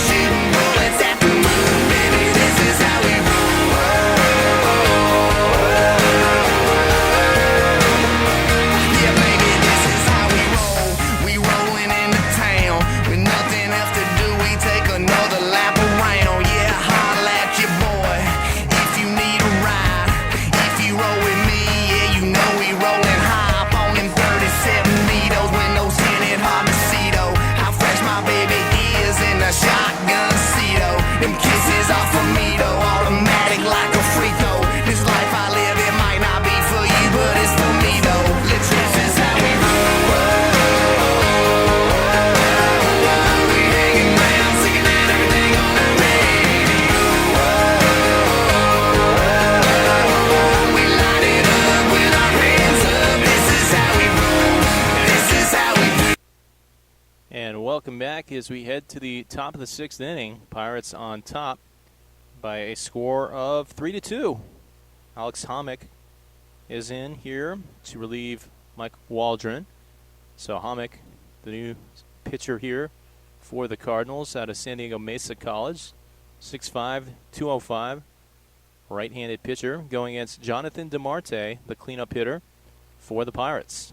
DeMarte, swing and a miss, strike one. DeMarte will be followed by Justin Katz, who has come on the on-deck circle. So Justin Katz will pinch hit here for Nolan Luzzi. The 0-1. Line drive, deep left field, back to the track, and it is gone. Home run, Jonathan DeMarte, and it is 4-2 Pirates. He got all of that one, and the Pirates now extend the margin to 2 runs on the bomb by Jonathan DeMarte. Cranked down the left field line. Left fielder Wilson could only look, as really there was nowhere for him to go. I mean, he was playing deep as it was. And Jonathan DeMarte with his 2nd home run of the season, as the Pirates now ahead 4-2. And up comes Justin Katz. Check swing fouled, and the count is 0-1 to Justin Katz. So Katz batting in Luzzi's spot in the order, so you can close the book on Luzzi. Luzzi 0 for 2. Meanwhile, we're going to get Jake Bryant batting in Zach Cooper's spot in the lineup. So how do you like that? Jonathan DeMarte with a leadoff home run here in the top of the 6th inning, making it a 4-2 Pirate lead. Pirates, who were trailing 2-0 in the 2nd inning, scored twice in the 4th, once in the 5th, and now once here in the 6th on the bomb by DeMarte. Pitches up, ball 1. 1-1 the count to Justin Katz. So as you can see, looks like Jensen Torres, he's not going to play this any differently here in the playoffs. He's going to play it the same way he played it all season long. Ground ball right side of the infield over to the second baseman. Weaver makes the play for the first out here in the top of the 6th inning. And I say it like that just because you're wondering potentially if in the playoffs maybe he would go to his best 9 or 10 type of guys and not do all the substitutions like he's done most of the season. In fact, he's done the entire season for the Pirates. But here we see a couple of substitutions in a row. Justin Katz grounded out, and now Jake Bryant enters for Zach Cooper. So close the book on Zach as the first pitch misses for ball 1. 1-0 the count. Zach ends up 0 for 2 on the day. Meanwhile, Joshua Jones on deck. Here's the pitch. Swing and a miss. Strike 1. 1-1 the count. Big swing and a miss at that by Jake Bryant. Will be a freshman next season at Redlands University. Meanwhile, the senior to be at Lindenwood University is on deck. Pitches up. Ball 2. 2-1 the count. The Pirates scoring in 3 consecutive innings, as they got 2 in the 4th, 1 in the 5th, and now 1 here in the 6th. And now it's 3-1 to Jake Bryant. Meanwhile, the Cardinals are having a mass exodus right now, as looks like, 4, 5, 6 guys appear to be headed to the batting cage. Swing and a miss, strike 2. And I'm not sure if it's because they're going to be entering the game or not to get some extra swings or whatever, but just interesting to see in the middle of a playoff game. 6 guys getting out of the dugout for the Cardinals. Full count offering. Swing and a miss, strike 3. Down he goes. Second out here for the Pirates in the top of the 6th inning. Pirates ahead by a score of 4-2. There's Jonathan DeMarte, who hit the bomb over the left field fence. and gave the Pirates that 4-2 lead. This is Jones. Jones 0 for 2, flew out to center and struck out in the fifth. First pitch misses low for ball 1. 1-0 the count. Meanwhile, we'll get Aaron Torres on deck. So Aaron Torres is going to bat in Mario McKetty's spot in the lineup. And it appears like Landon Marshall will enter the game as catcher, as this one's fouled behind the plate. And it actually works its way into the tennis courts, which are directly behind home plate here. So a little bit dangerous there if you're playing tennis, as the foul balls obviously can go over towards the tennis court. Line drive, base hit up the middle, Joshua Jones. Jones trying to start a 2-out rally here in the top of the 6th inning. Like we said, this will now be Aaron Torres. So Torres enters for the first time today in that DH spot for Mario McKetty.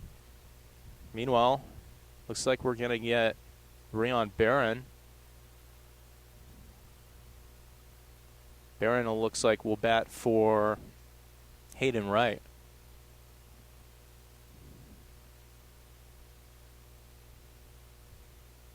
So Aaron Torres trying to potentially keep the 2-out rally going. There's Jones, who started it off with a single up the middle. Jones is going to go, swing and a miss, strike. Jones is safe there at second. You know, Joshua Jones, he is speedy. It is almost impossible to throw that guy out. That's his 17th stolen base of the season. And so he works his way in the scoring position here now for Aaron Torres. Torres behind in the count, 0-1. But a big stolen bag there, because if Torres is able to get a base hit, Pirates might be able to score another run. Pitch misses. Oh, it's called a strike late. And so now the count is 0-2. So Torres is going to have to protect the plate here. Behind in the count, 0-2 with 2 outs in the top of the 6th inning of a 4-2 game. Pirates leading.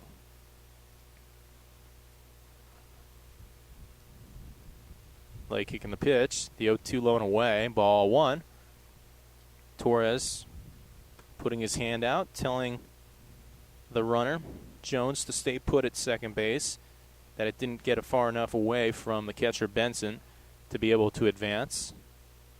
Like we said, Barron is on deck here, so he will come in to bat for Wright. Fastball up. Ball 2. 2 balls, 2 strikes, and 2 outs to count to number 2 for the Pirates, with a runner on second. So Deuce is running wild, a lot of 2s out there. 4-2 the score, Pirates on top of the Cardinals. Here's the pitch. Swing and a miss, strike 3, down he goes. And that'll do it here for the top of the 6th inning. But the damage was done on one swing of the bat by Jonathan DeMarte, a solo home run to make this a 4-2 game. You're watching on InlandValleyBaseball.com.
welcome back as we head to the bottom of the 6th inning. We'll update you on some of the defensive substitutions. Well, a number of them have already actually come in to bat. Meanwhile, we also have a new pitcher, Jake Geck, the lefty, headed to Sonoma State as a freshman, will come in relief for Charlie Verone. Worked 5 good innings for the Pirates. First pitch away, ball 1. 1-0 the count. New catcher, Landon Marshall, in for Alberto Vargas. New first baseman is Jake Bryant. Swing and a miss, strike 1. 1-1 the count. New left fielder, Justin Katz, and the new right fielder, Breon Barron. So those are the changes for the Pirates here in the 6th inning. Swing and a miss, strike 2, off-speed pitch. Really changing it up there against the hitter was Jake Geck. Late kicking the pitch, foul back to the plate, and the count remains 1-2. So Jake Geck in relief in the 6th inning here for Charlie Verone. 1-2, upstairs ball 2, and the count is 2-2. 2 balls, 2 strikes, no outs, bottom of 6, 4-2 the score, Pirates on top. Pirates scoring twice in the 4th and then once in the 5th and 6th to take that 4-2 lead after actually falling behind 2-0 originally. This is Sam Casanelli. Casanelli pinch hitting here. Swing and a miss, strike 3. So Casanelli goes down in the spot of Cole Weaver. That'll be the first out here as the big catcher Michael Benson steps up to the plate. Benson 0 for 2, fly out to center field, and then a line out to left field. If you remember that line out to left field, that was absolutely cranked. And it was absolutely cranked to about 300 feet. But that's right where the outfielder was playing him. First pitch strike, 0-1 the count for Jake Geck. So Jake Geck and Charlie Verone. Jake Geck, the 6-foot left-handed pitcher. Attended Los Osos High School prior to going to Sonoma State. He and actually Charlie Verone, 2 pitchers that we've seen so far for the Pirates, went to Los Osos. Ground ball left side past the diving Alec Patron. And so that'll be a base hit here for the catcher Michael Benson. Benson to first. Up comes Cole Mueller, first baseman. A couple of ground ball outs in the 2nd and 4th inning for number 10. Once again, at home your eyes aren't deceiving you. They're pretty much wearing the same uniforms, red shirts and white pants. So a little bit tough maybe to see at home, but Pirates are on defense right now. This one, line down the left field line in fair territory, and it's all the way down in the corner and being held up at third base is the runner after a stand-up double for Cole Mueller. The Cardinals trying to answer back here in the bottom of the 6th inning as they have 2 runners in scoring position now with 1 out, and Nico Holm to the plate.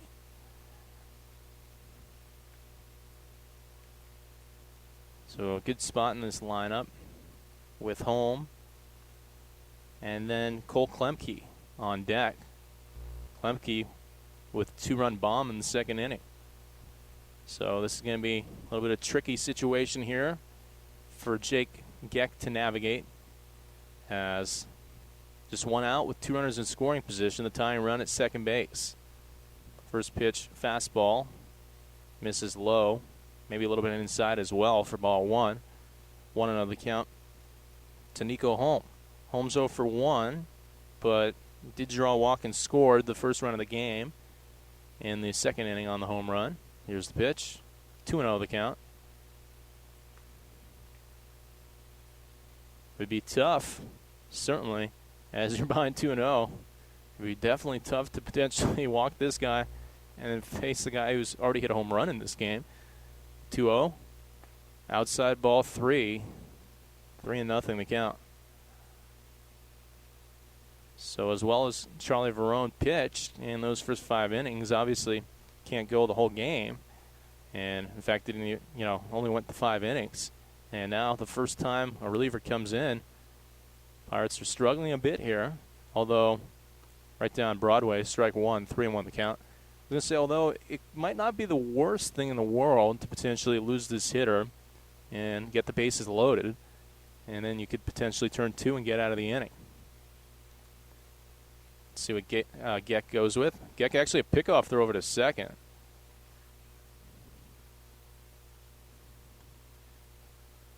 Geck doing the 180-degree spin and throw down the bag, sliding back head first was Cole Mueller, who doubled down the left field line. Meanwhile, Nico Holm remains at the plate here. 3-1 the count. Off-speed pitch just misses for ball 4. It'll be a 5-pitch walk drawn by Holm. And the bases are loaded for Cole Klemke. 1 for 2 with a 2-run home run in this game. But like we said, definitely not the worst thing to walk that hitter, because if you do get a ground ball, you might be able to get out of this inning unscathed. But this is going to be a wild pitch. Actually, time was called for by the umpire. And it's going to be catcher's interference, I believe.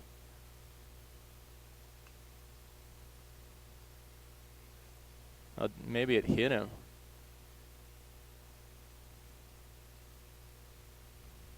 The home plate umpire, I think, telling he wants to talk to somebody about something here.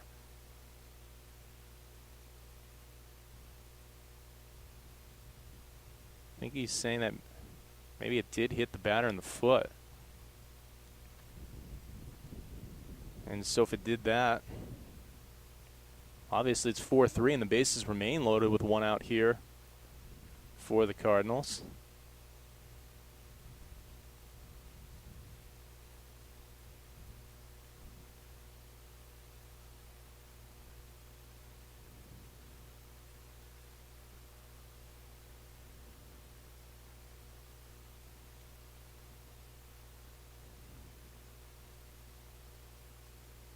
Kind of an awkward delay, just in the sense that you have the entire infield kind of hanging out with Jake Geck, and now the 2 umpires are going to talk about it and try to figure out what they saw. But actually, Cole Klemke is going to remain at the plate, it appears. And so maybe they're just going to end up calling it a ball and a wild pitch.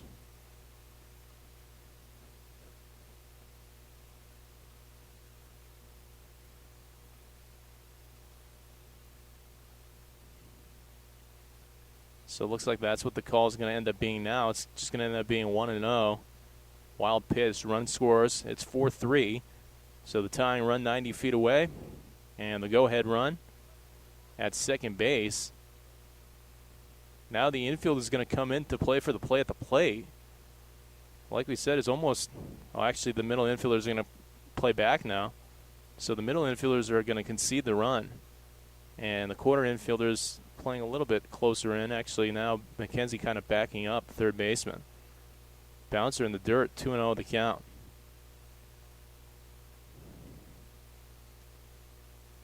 The Pirates worked so hard to get that 4-2 lead. And here in the bottom of the 6th inning, it's 4-3 already.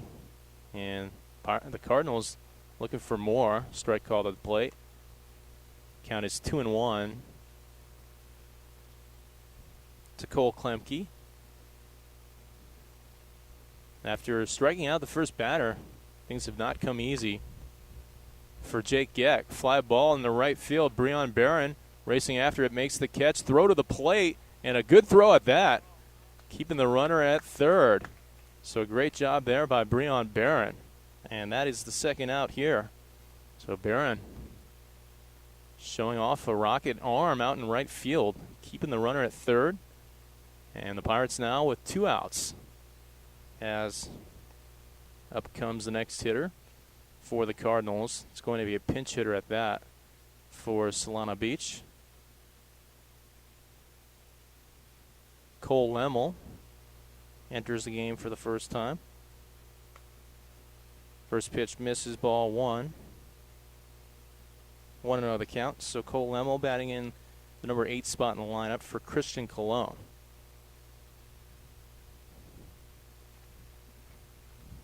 Once again, Jake Gieck looking at the kind of the pickoff throw over to second base.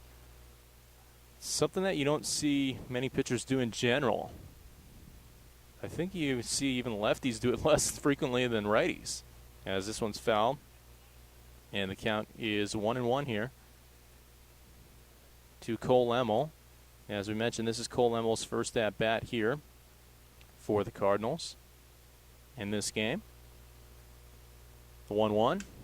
Shattered bat, fly ball in the infield, called for by the first baseman Bryant, and the side retired. So a tricky situation there, to say the least, for Jake Gieck, with runners on second and third and one out, and only allows one run and keeps the Pirates ahead 4-3 at the end of 6. You're watching on InlandValleyBaseball.com.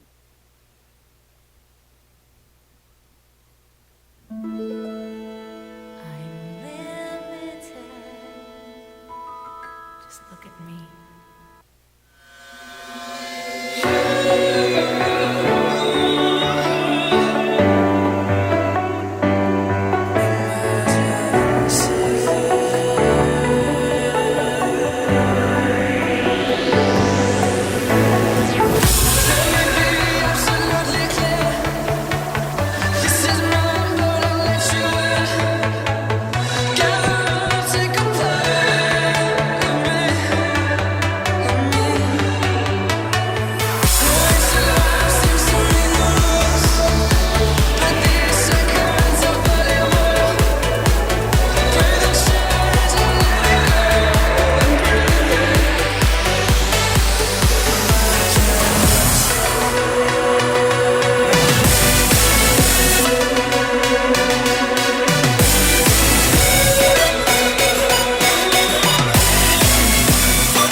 Welcome back as we head to the top of the 7th inning. Dave Sobera on the play-by-play. So glad you've joined us on InlandValleyBaseball.com for this SBL Game 1 as the Pirates lead 4-3.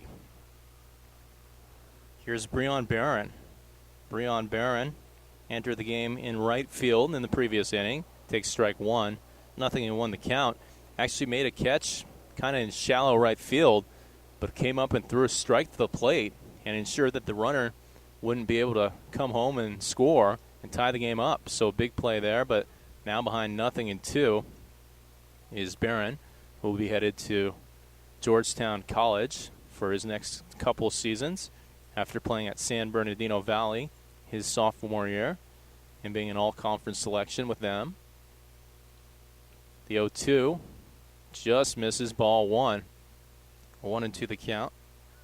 Breon Barron, Alec Patron, and Landon Marshall. That's what the lineup looks like for the Pirates here in the top of the 7th. Little ground ball, comebacker to the pitcher who flips underhand to first for the first out here in the top of the 7th inning.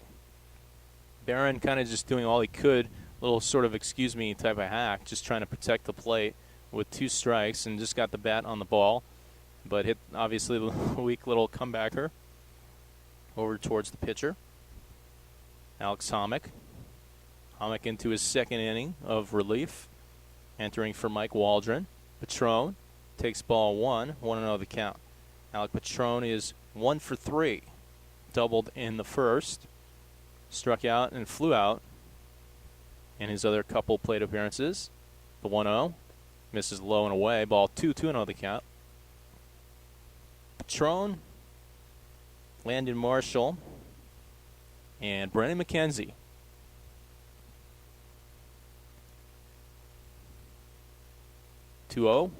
Line drive, shallow center field. Will it drop? Yes, it does drop for a base hit as Patron takes a long cut about first. Once again, kind of a shaky play from the outfield there as they miss the cutoff man at second base altogether. But Pirates obviously not going to risk going to second, as it'll be a base hit for Alec Patron, his second hit of the day. And that'll bring up Landon Marshall. Landon Marshall's brother, of course, Nick, playing for the Pirates last season. So it's a family tradition for the Marshalls to play on the Pirates. First pitch, strike one, nothing in one to count to Marshall. Marshall out of Panola College, where he played the last couple of seasons in Texas. He's a junior to be, looking to find a home for his final 2 seasons. Marshall at the plate, Patron at first, and Brendan McKenzie on deck. Patron goes, ground ball right side, and the tag is going to be applied. It's going to be a 4-3 inning-ending double play. Marshall kind of executed the hit and run the way you want to try to execute it, but just hit it, too close to the second baseman. But you want to bounce it to the right side, but obviously he wasn't able to hit it far enough. And so it ends up being a 4-3 double play to end the inning. And we will head to the bottom of the 7th. It's time to stretch at Torrey Pines High School.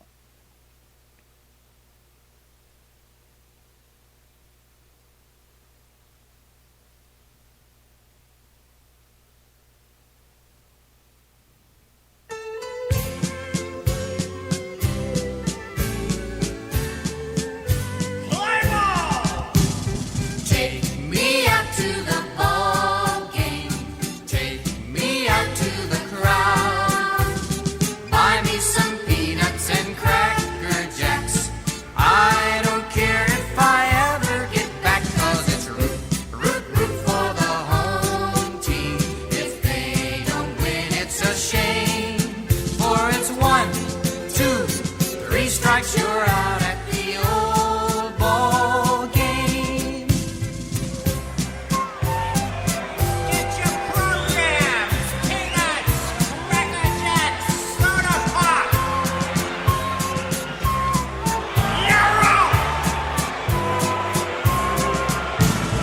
Take me out to the ball game.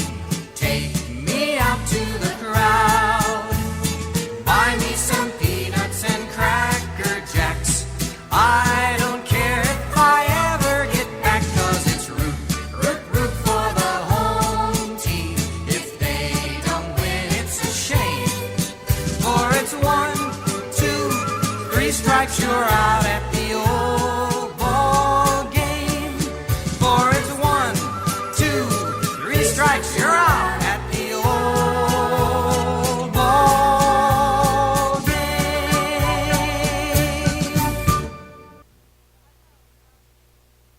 Welcome back as we head to the home half of the 7th inning. 4-3 the score. Pirates on top of the Cardinals.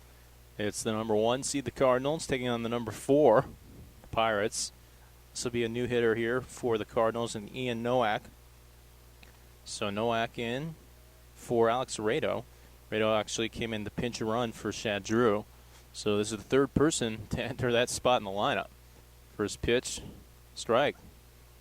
Nothing in one, the count.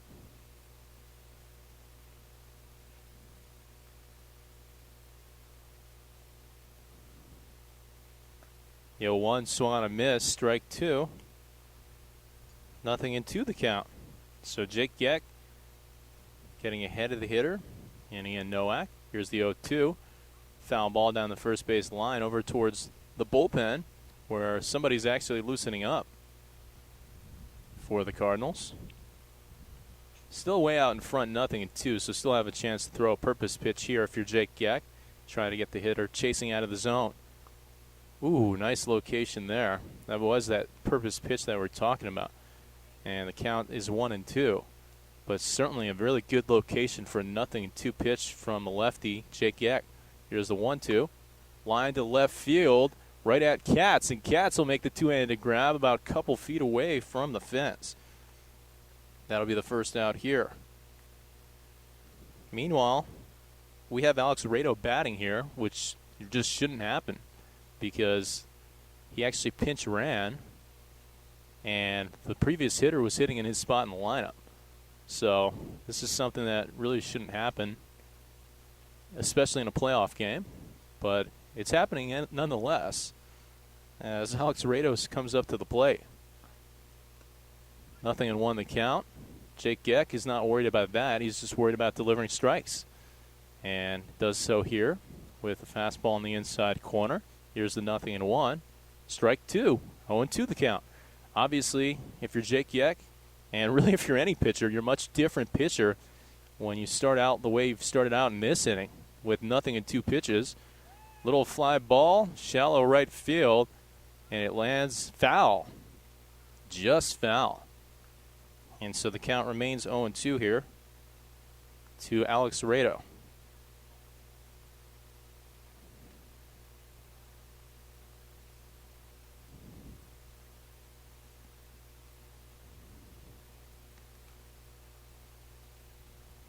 Rado at the plate, and then the Cardinals will go back to the top of the order. Late kicking the pitch. Ground ball left side. McKenzie down on it and makes the throw. Brendan McKenzie, he's played first base most of the season, but man, he is solid at third as well. Obviously, oftentimes corner infielders can play first or third, but typically it's the third baseman who can kind of play both positions, not necessarily the first baseman, but Brendan McKenzie has shown that he can definitely do both, and that'll bring up David Wilson. Wilson's fourth at-bat, fly ball, shallow right field. Jake Bryant, the first baseman, racing after it, and will not be able to get there in time, so the count is 0-1 to David Wilson. Wilson 0 for 3, line out, a fly out, and a ground out, so doing it, in all different ways, but so far, no base hit for Wilson, who was a Sunset League All-Star here in 2016 with the Solana Beach Cardinals. Here's the pitch from Geck. The 0-1 bounced in the dirt, ball 1. 1-1 the count.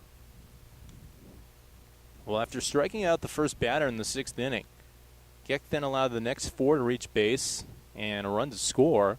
But since then, he's retired the last 4 he's faced. Grounder down the third base line, foul, and the count is 1-2. So Jake Geck settling down here in the 7th inning for the Pirates, who lead by a score of 4-3. Cardinals jumped up 2-0 in the second. Pirates tied it up in the 4th. Late kicking the pitch, the 1-2. Fly ball, foul territory down the first base line. Bryant racing after it, and Bryant is there for the grab. The side is retired, and at the end of 7, Pirates remain on top, 4-3. You're watching on InlandValleyBaseball.com.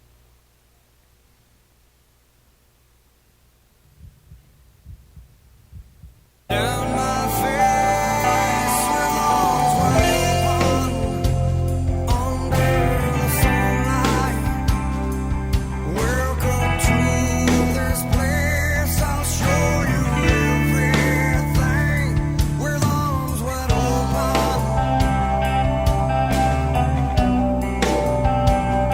With arms wide open.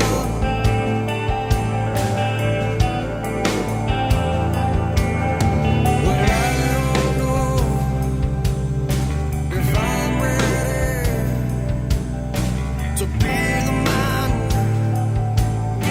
I have to be,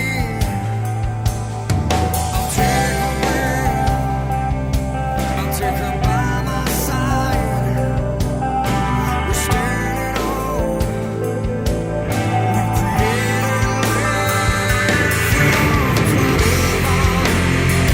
under the sunlight. Welcome to this place. I'll show you everything. With arms wide open. Now everything has changed. I'll show you now. I'll show you everything. Really quick half inning there in between innings as up comes Brendan McKenzie to face Alex Hommick. Hommick entering in the 6th, so here he is for his 3rd inning of work. First pitch misses for ball 1, and the count is 1-0. So the heart of the order due up here in the top of the 8th for Inland Valley. This is Brendan McKenzie, 1 for 3. This is a ground lot fly ball, over to right field. Catch will be made for the first out.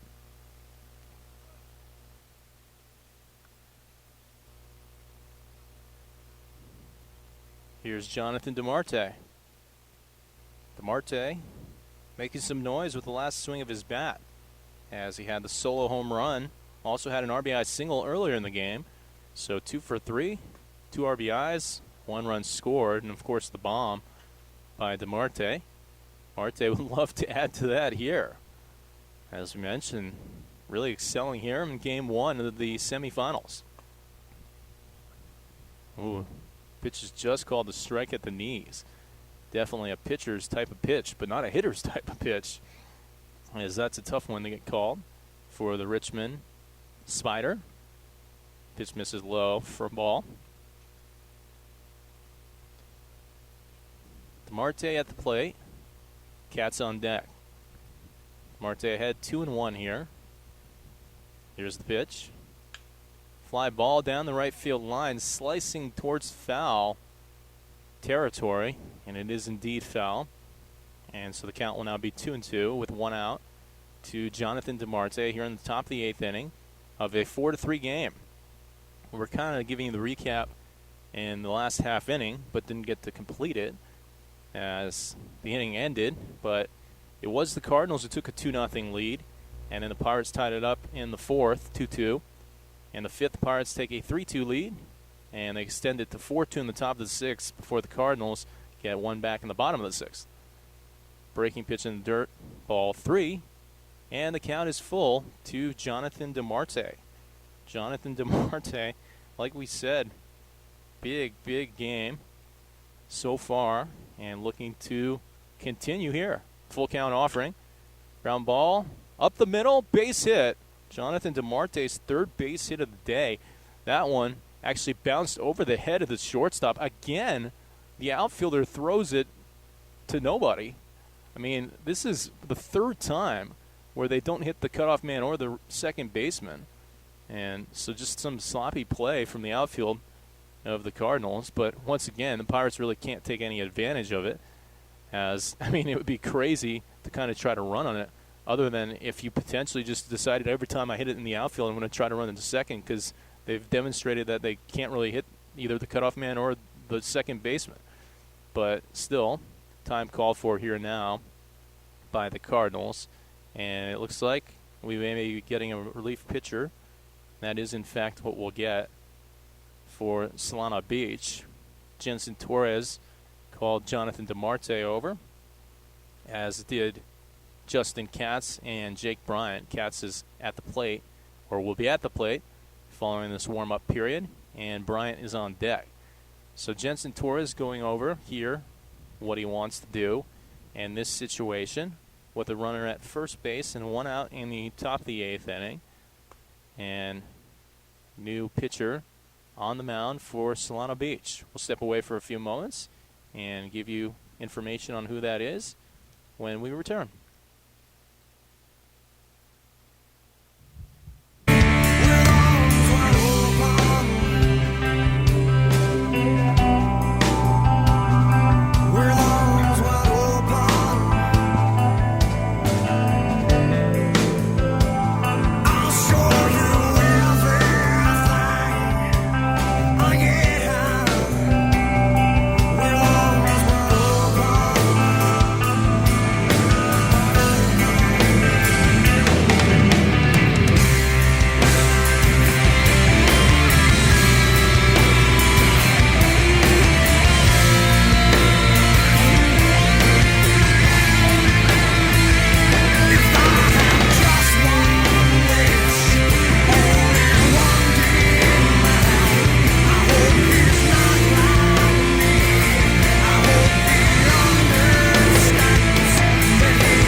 Welcome back as we remain in the top of the 8th inning. Justin Katz facing James Rutledge. James Rutledge in relief of Alex Homick. First pitch up, ball 1. I want to know the count.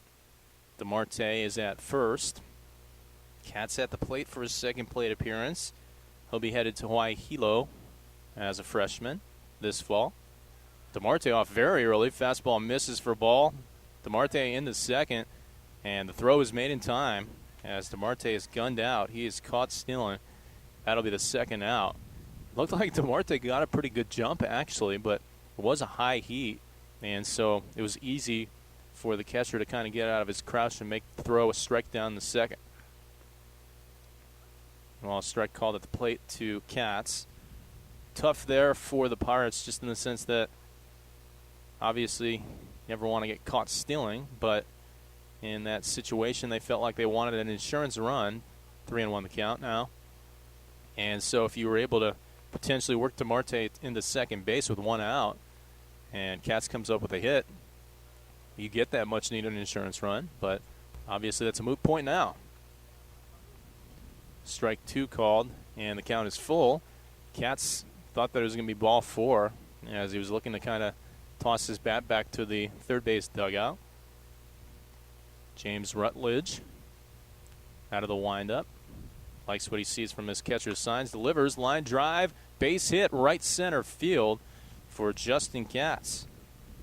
So now it's kind of, you think about it, if you were able to steal second base, you might have been able to score on that play.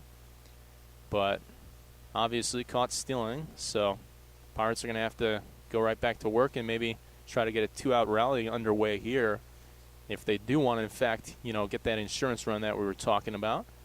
This is Jake Bryant. Bryant's 0 for 1, struck out in the 6th inning in his first plate appearance. Here's the pitch. Ball 1 up, 1-0 the count. Bryant followed by Jones, and then Torres in the hole for Inland Valley with 2 outs in the top of the 8th of a 4-3 game. Yes, he did go, says the umpire, and it's 1-1. Pitch was up and out of the zone and probably outside even as well. So Jake Bryant tried holding up, but to no avail. Here's the 1-1. Low, ball 2. 2-1 the count. 2 balls, 1 strike, 2 outs. Katz at first had the base hit to right center field. Here's the pitch. Foul back, 2-2 the count.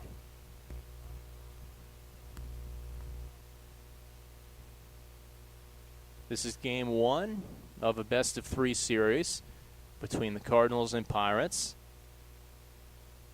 Game 1 here today, followed by Game 2 tomorrow at 6 o'clock at Cal Poly Pomona, and Game 3, if necessary, on Thursday.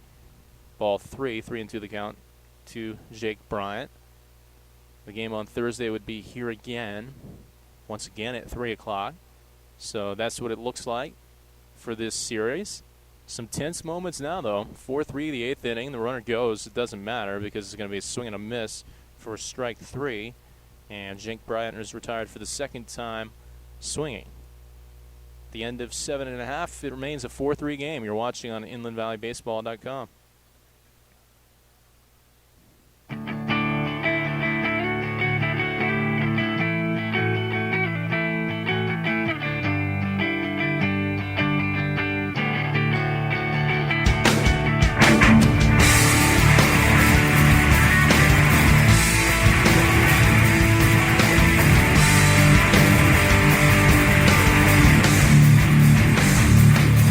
When dreaming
And welcome back as we head to the home half of the 8th inning. Nathan Gilman in relief of Jake Yak.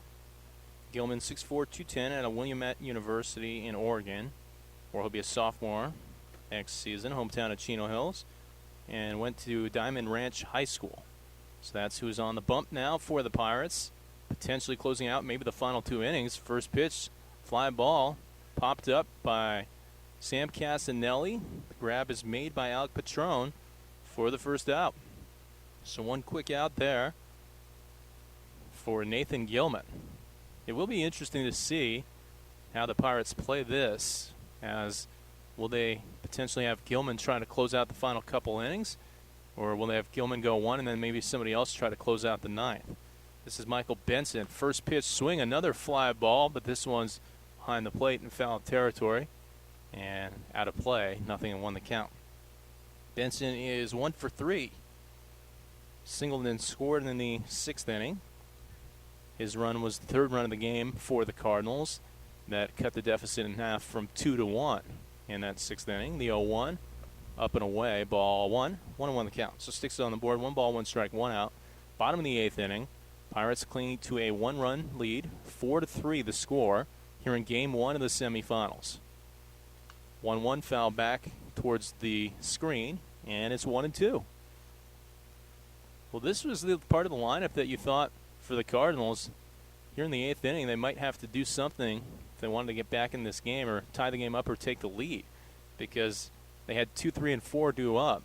The number 2 hitter, Casanelli, flew out, and here is Benson, the number 3 hitter, behind in the count 1-2. Swing and a miss, strike 3, down he goes, and that'll be the second out here. 2 up and 2 down for Nathan Gilman in the bottom of the 8th inning. Well, Gilman retiring both he's faced thus far, as the cleanup hitter Cole Mueller comes to the plate. Mueller 1 for 3, doubled in the 6th inning. And when he doubled, it looked like the Cardinals potentially were going to have a big inning, as they had runners on 2nd and 3rd with 1 out. But Geck was, pitch misses low and in, ball 1, 1-0 the count. But Geck did a good job to get out of that inning, only allowing 1 run and keeping the Pirates ahead. The 1-0 offering. Fastball on the inside half, strike 1 called, and the count is 1-1 to Cole Mueller. Although we mentioned that maybe they need to get something done with this part of the lineup, although they do have a guy who hit a home run in the number 6 spot that will come up in the next inning if the Pirates get out of this inning unscathed. Swing and a miss for strike 2, and the count is 1-2. Nathan Gilman looking very strong so far in his first 3 at-bats. Fly ball in the infield, called for by Patron. And Patron makes the grab, the side retired in order by Nathan Gilman at the end of 8. The Pirates remain on top, 4-3. You're watching on InlandValleyBaseball.com.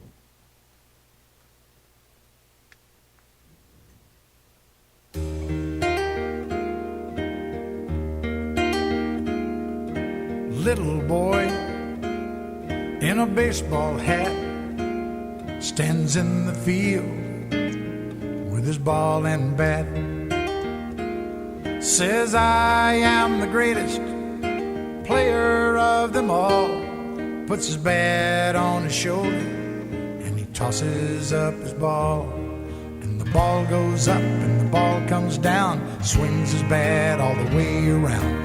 The world's so still you can hear the sound. The baseball falls to the ground. Now the little boy doesn't say a word, picks up his ball, he is undeterred.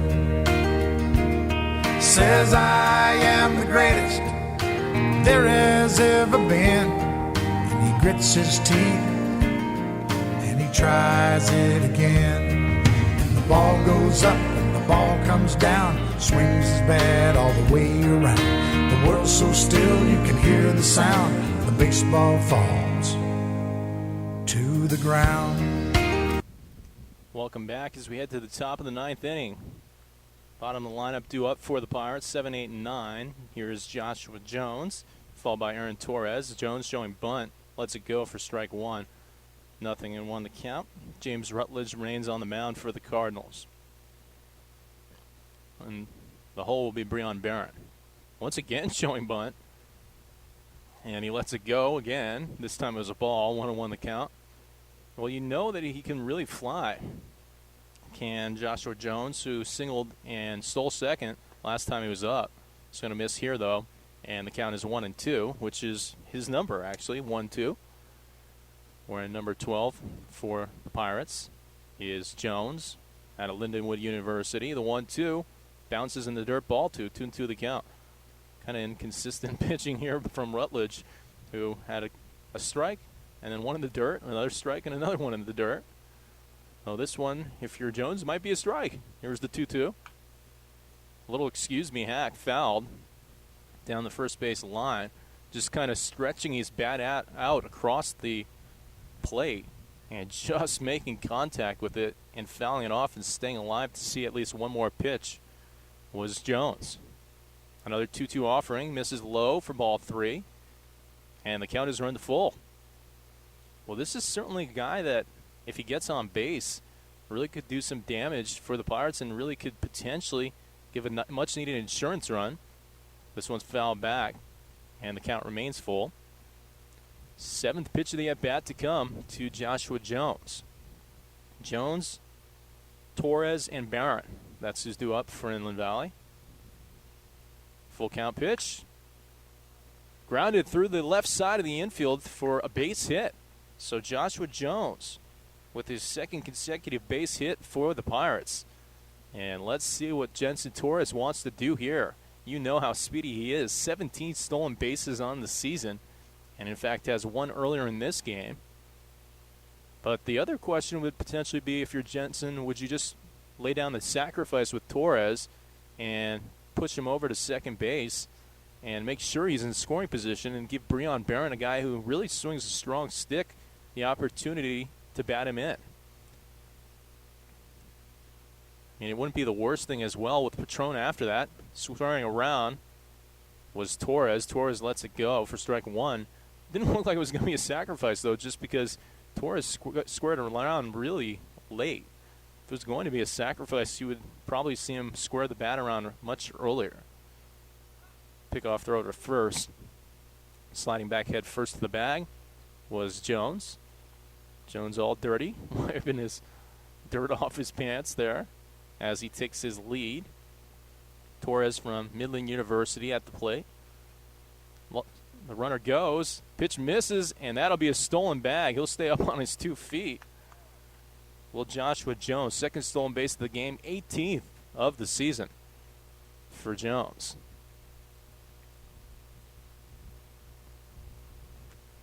Came on a perfect pitch as well as a breaking pitch in the dirt. So really nothing that the catcher could do. Meanwhile, the pitch misses inside and high for a ball to Torres. It was also good for Torres, who was going to let it go the whole way as he knew his man was going to steal second base. 2-1 the count to Aaron.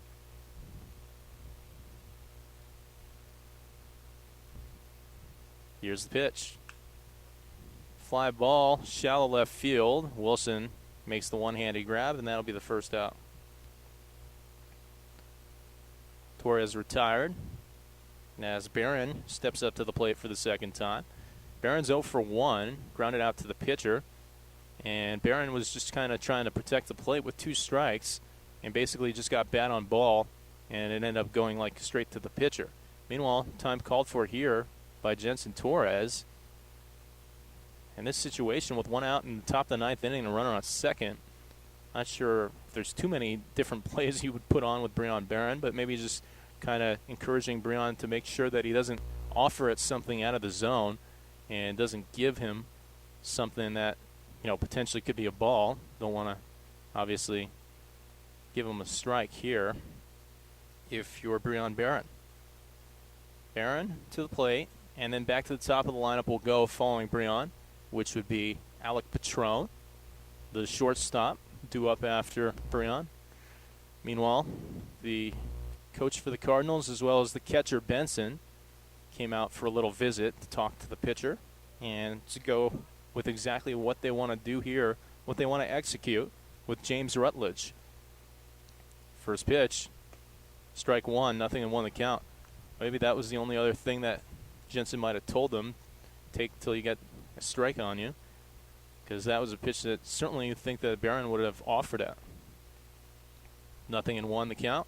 Fouled, and it's 0-2. So quickly, Breon Barron falls in a hole here against James Rutledge. Pirates looking for that much-needed insurance run here in the top of the ninth inning, ahead by a score of 4-3. With Joshua Jones at second base, surely you think anything potentially gets hit to the outfield, and he will be sent home by Jensen Torres. Meanwhile, having to protect the plate for the second straight at bat, behind in the count 0-2 is Barron. Here's the 0-2. Upstairs, ball one, 1-2 the count. Like we said, Barron trying to do everything he can to get an insurance run here for the Pirates in the top of the ninth inning. 1-2, up, ball two, 2-2 the count, as Barron had to duck his head out of the way. If you're Breon, protecting the plate, you know that you normally shorten up your swing and you do the old choke and poke.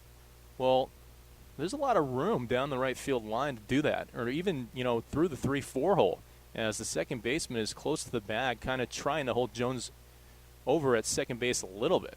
So if you're Breon Barron, it's almost, in theory, in essence, sort of like a hit and run type of situation. Can he kind of, like we said, choke and poke to the opposite field? Swing and a miss, strike three, down he goes. Second out here in the top of the ninth inning. That'll bring up Alec Patron. Patron is 2 for 4, doubled in the first and singled in the seventh. Alec Patron looking for the big hit here for the Pirates, who lead 4-3 in the top of the ninth inning with 2 outs and a runner on second, Joshua Jones. First pitch fastball, misses high for ball one, 1-0 the count. So Patron at the plate and Landon Marshall on deck.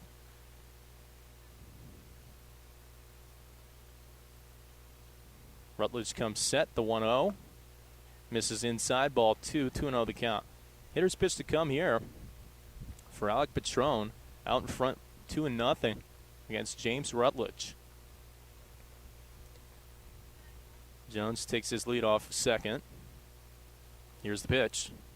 Misses. Oh, it's called a strike. And the count is 2-1 now to Alec Patron. And as we were talking about it earlier in the game, Patron won 3 different New Yorkers on the team for the Pirates. Rutledge looks back at second. That's a large lead. Fly ball, shallow left field off the bat of Patron, and Wilson will make the one-handed grab. The side is retired, so the Pirates not able to get that insurance run, and they will take a one-run lead into the bottom of the ninth inning. 4-3 the score when we return on InlandValleyBaseball.com.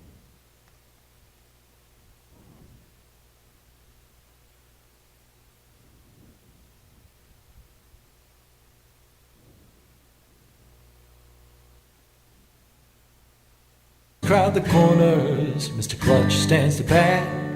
Pressure's a ton, only up by 1, but I can handle that. I stare down the batter as he digs in with the spikes. It don't matter what you do, you're going down on strikes. So I get my sign, check the runners, take my stretch. First pitch is a freight train, impossible to catch. 'Cause I am the closer, master with the stuff. They count on me to shut the door when the going gets tough. 'Cause I am the closer, the one who throws the heat. They count on me to shut the door. 'Cause I am the closer. I am the closer. Strike one calls the umpire. For the hitter it's looking bleak. I own the plate, it's my time. Sluggers in trouble deep. So I set, here's the 0-1. My target's at the knees. It's swing and a miss for strike 2. Well, welcome back. Dave Sobera on the play-by-play. We're in the bottom of the ninth inning. 4-3 the Pirates lead. And so the Pirates in the semifinals here in the Sunset League.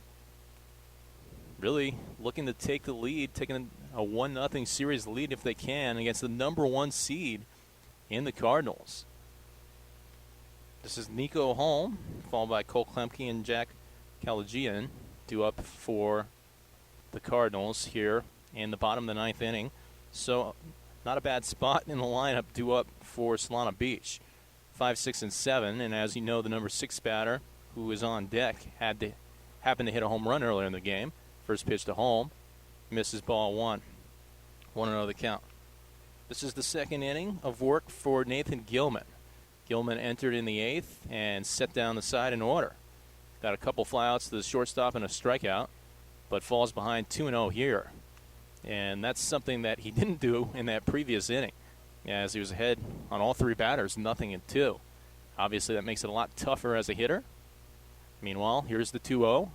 Showing bunt and letting it go was Holm for strike 1, 2-1 the count. Maybe just trying to play some mind games with Gilman, as he's probably just taking the whole way and seeing if he can get Gilman to toss the 3rd ball. Here's the 2-1. Line to the left side, but just foul, and it's 2-2. So Gilman, after falling behind in a 2-0 hole, gets a couple of strikes in a row, one called by the umpire, and one line foul down the left field line off the bat of Holm. And like we said, 2 balls, 2 strikes, no outs, bottom of 9, 4-3 the score. Pirates on top. Pirates looking to take the 1-0 series lead. Gilman out of the windup from the right side of the rubber, delivers. Fly ball, foul territory down the first base line and out of play, and the count remains 2 balls and 2 strikes to the hitter Nico Holm. Like we said, it's Holm, followed by Klemke, and then it should be Calagian's spot in the lineup, but might get a pinch hitter there.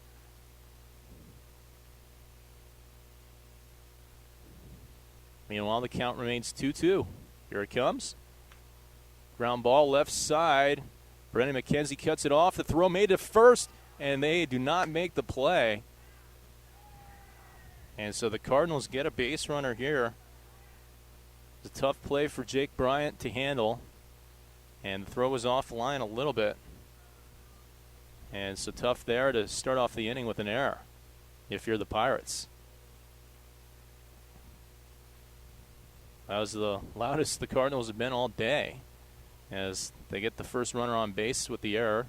And like we said, this is the big bat in the lineup, Cole Klemke, who hit a 2-run home run earlier in the game. Obviously, that would be a worst-case scenario for the Pirates here, as they lead by a 1 run in the bottom of the 9th inning. Fastball misses up for ball 1. 1-0 the count to Klemke.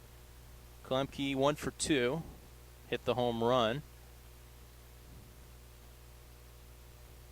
Here's the pitch. Strike 1 called. And the count is 0-1.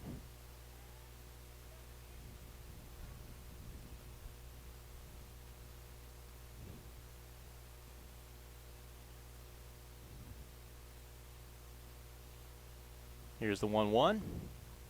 Misses for a ball. Well, the tying run is on board here now for the Cardinals. Tying run in the form of Nico Holm, who grounded it to the left side and ended up reaching on an error. Swing and a miss, strike 2, and the count is 2-2 for the second straight at bat. Well, really, if you're the pitcher in Gilman, if you more or less get kind of the similar play to you got in the previous one, you might be able to get a double play. So that wouldn't be the worst thing, obviously. You're looking for a ground ball if you're the pitcher here on a 2-2 offering. Here it comes. Foul back. And it remains 2 balls and 2 strikes. Pirates and Cardinals, the number 1 seed against the number 4 seed. This is the 6th time these teams have met this season, as he played 5 times in conference play. Cardinals winning 3 out of 5 during the regular season. They actually split a doubleheader last Friday. And the Pirates really could have swept that doubleheader. Actually blew it in the final inning, as they had the 1-run lead and gave up 2 runs and lost the game. 3-2 the count as the pitch misses upstairs for a ball. Kind of lost a handle on it, did Nathan Gilman.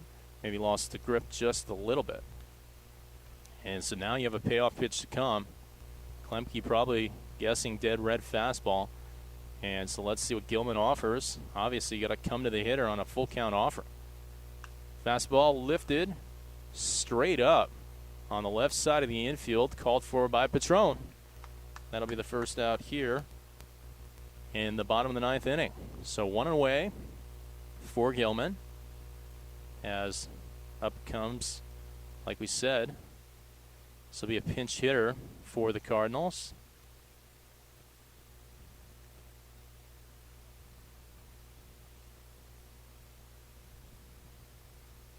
Garrett Henkel to the plate. Takes outside ball 1.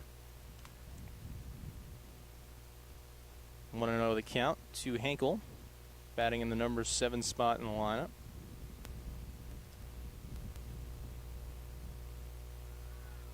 Gilman making a little bluff over towards first as the dugout's yelling back for the Solano Beach Cardinals. Meanwhile, Gilman back on the mound, working into the stretch. Here's the pitch. Little flare once again to the shortstop, Patron. Patron! Wow, some hang time there as Patron, for a second it looked like it was going to be an easy play, and then he almost kind of mistimed it, but he hung in the air for seemingly forever and just barely came down with it for the second out. So 2 away now for the Pirates and Gilman.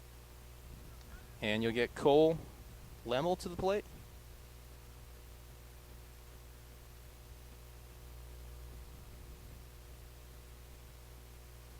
It's actually Ian Nowak. First pitch, swing and a miss. Strike 1.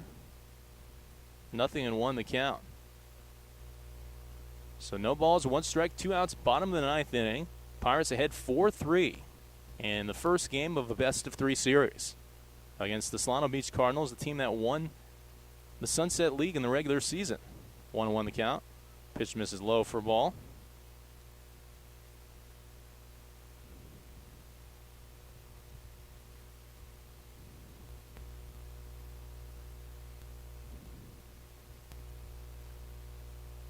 Here's the pitch, the 1-1. Whoa! That bat was thrown by the hitter, and the count is now 1-2. It was actually fouled behind the plate, and the bat actually flew over the third base dugout. He threw it that far.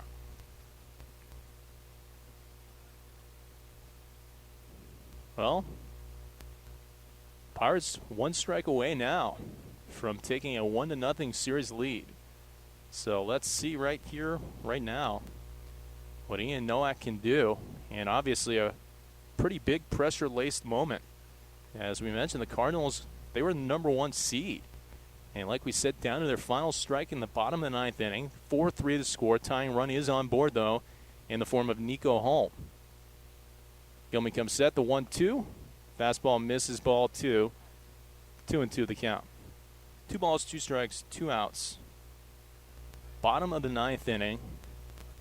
Pirates leading 4-3. Fell behind 2-0 in the second inning. Called strike 3, and the game has ended. The Pirates take game 1 of the best-of-3 series and go out to a 1-0 lead with game 2 to come tomorrow at Cal Poly Pomona. And how about that? Pirates, who are the number 4 seed, as you know, taking on the number 1 seed, the team that won the regular season in the Sunset League. And the Pirates not blinking as the Pirates fall behind 2-0 in the second inning, get 2 back in the 4th to tie it, score another in the 5th, and 1 more in the 6th to take a 4-2 lead. And then the Cardinals answering with 1 in the bottom of the 6th to make it 4-3. But Pirates got to feel good about yourself when you take a 1-0 series lead, and that's what they've done here today in the semifinals. So a big game for the Pirates. And speaking of big games, you have to say that Jonathan DeMarte, probably with the biggest of games for the Pirates, ended the day 3 for 4 with 2 runs batted in and a run scored. Also had the solo home run. Also a great pitching outing from Charlie Verone as well as Nathan Gilman. And Jake Geck can't say enough about the job he did, because he was in a really tricky situation with runners on second and third, 1 out, and only gave up the 1 run and kept the Pirates ahead. So great job by all 3 pitchers for Inland Valley, who have taken this 1-0 series lead. Also, Alberto Vargas having a good day, 2 for 3 with a run scored and an RBI. And Brendan McKenzie, a single and a run scored in the game. And so those are some of the guys who stuck out, as well as Mario Macchetti also scored a run in this game for Inland Valley. And that's it. Game 1 has concluded, and the Pirates are the victors. Pirates winning 4-3 in Game 1. Game 2 will be tomorrow at 6 o'clock. So pretty much, 24 and a half hours away from Game 2, as it's 5:30 only here when you get the 3 o'clock start, kind of an early start for a game.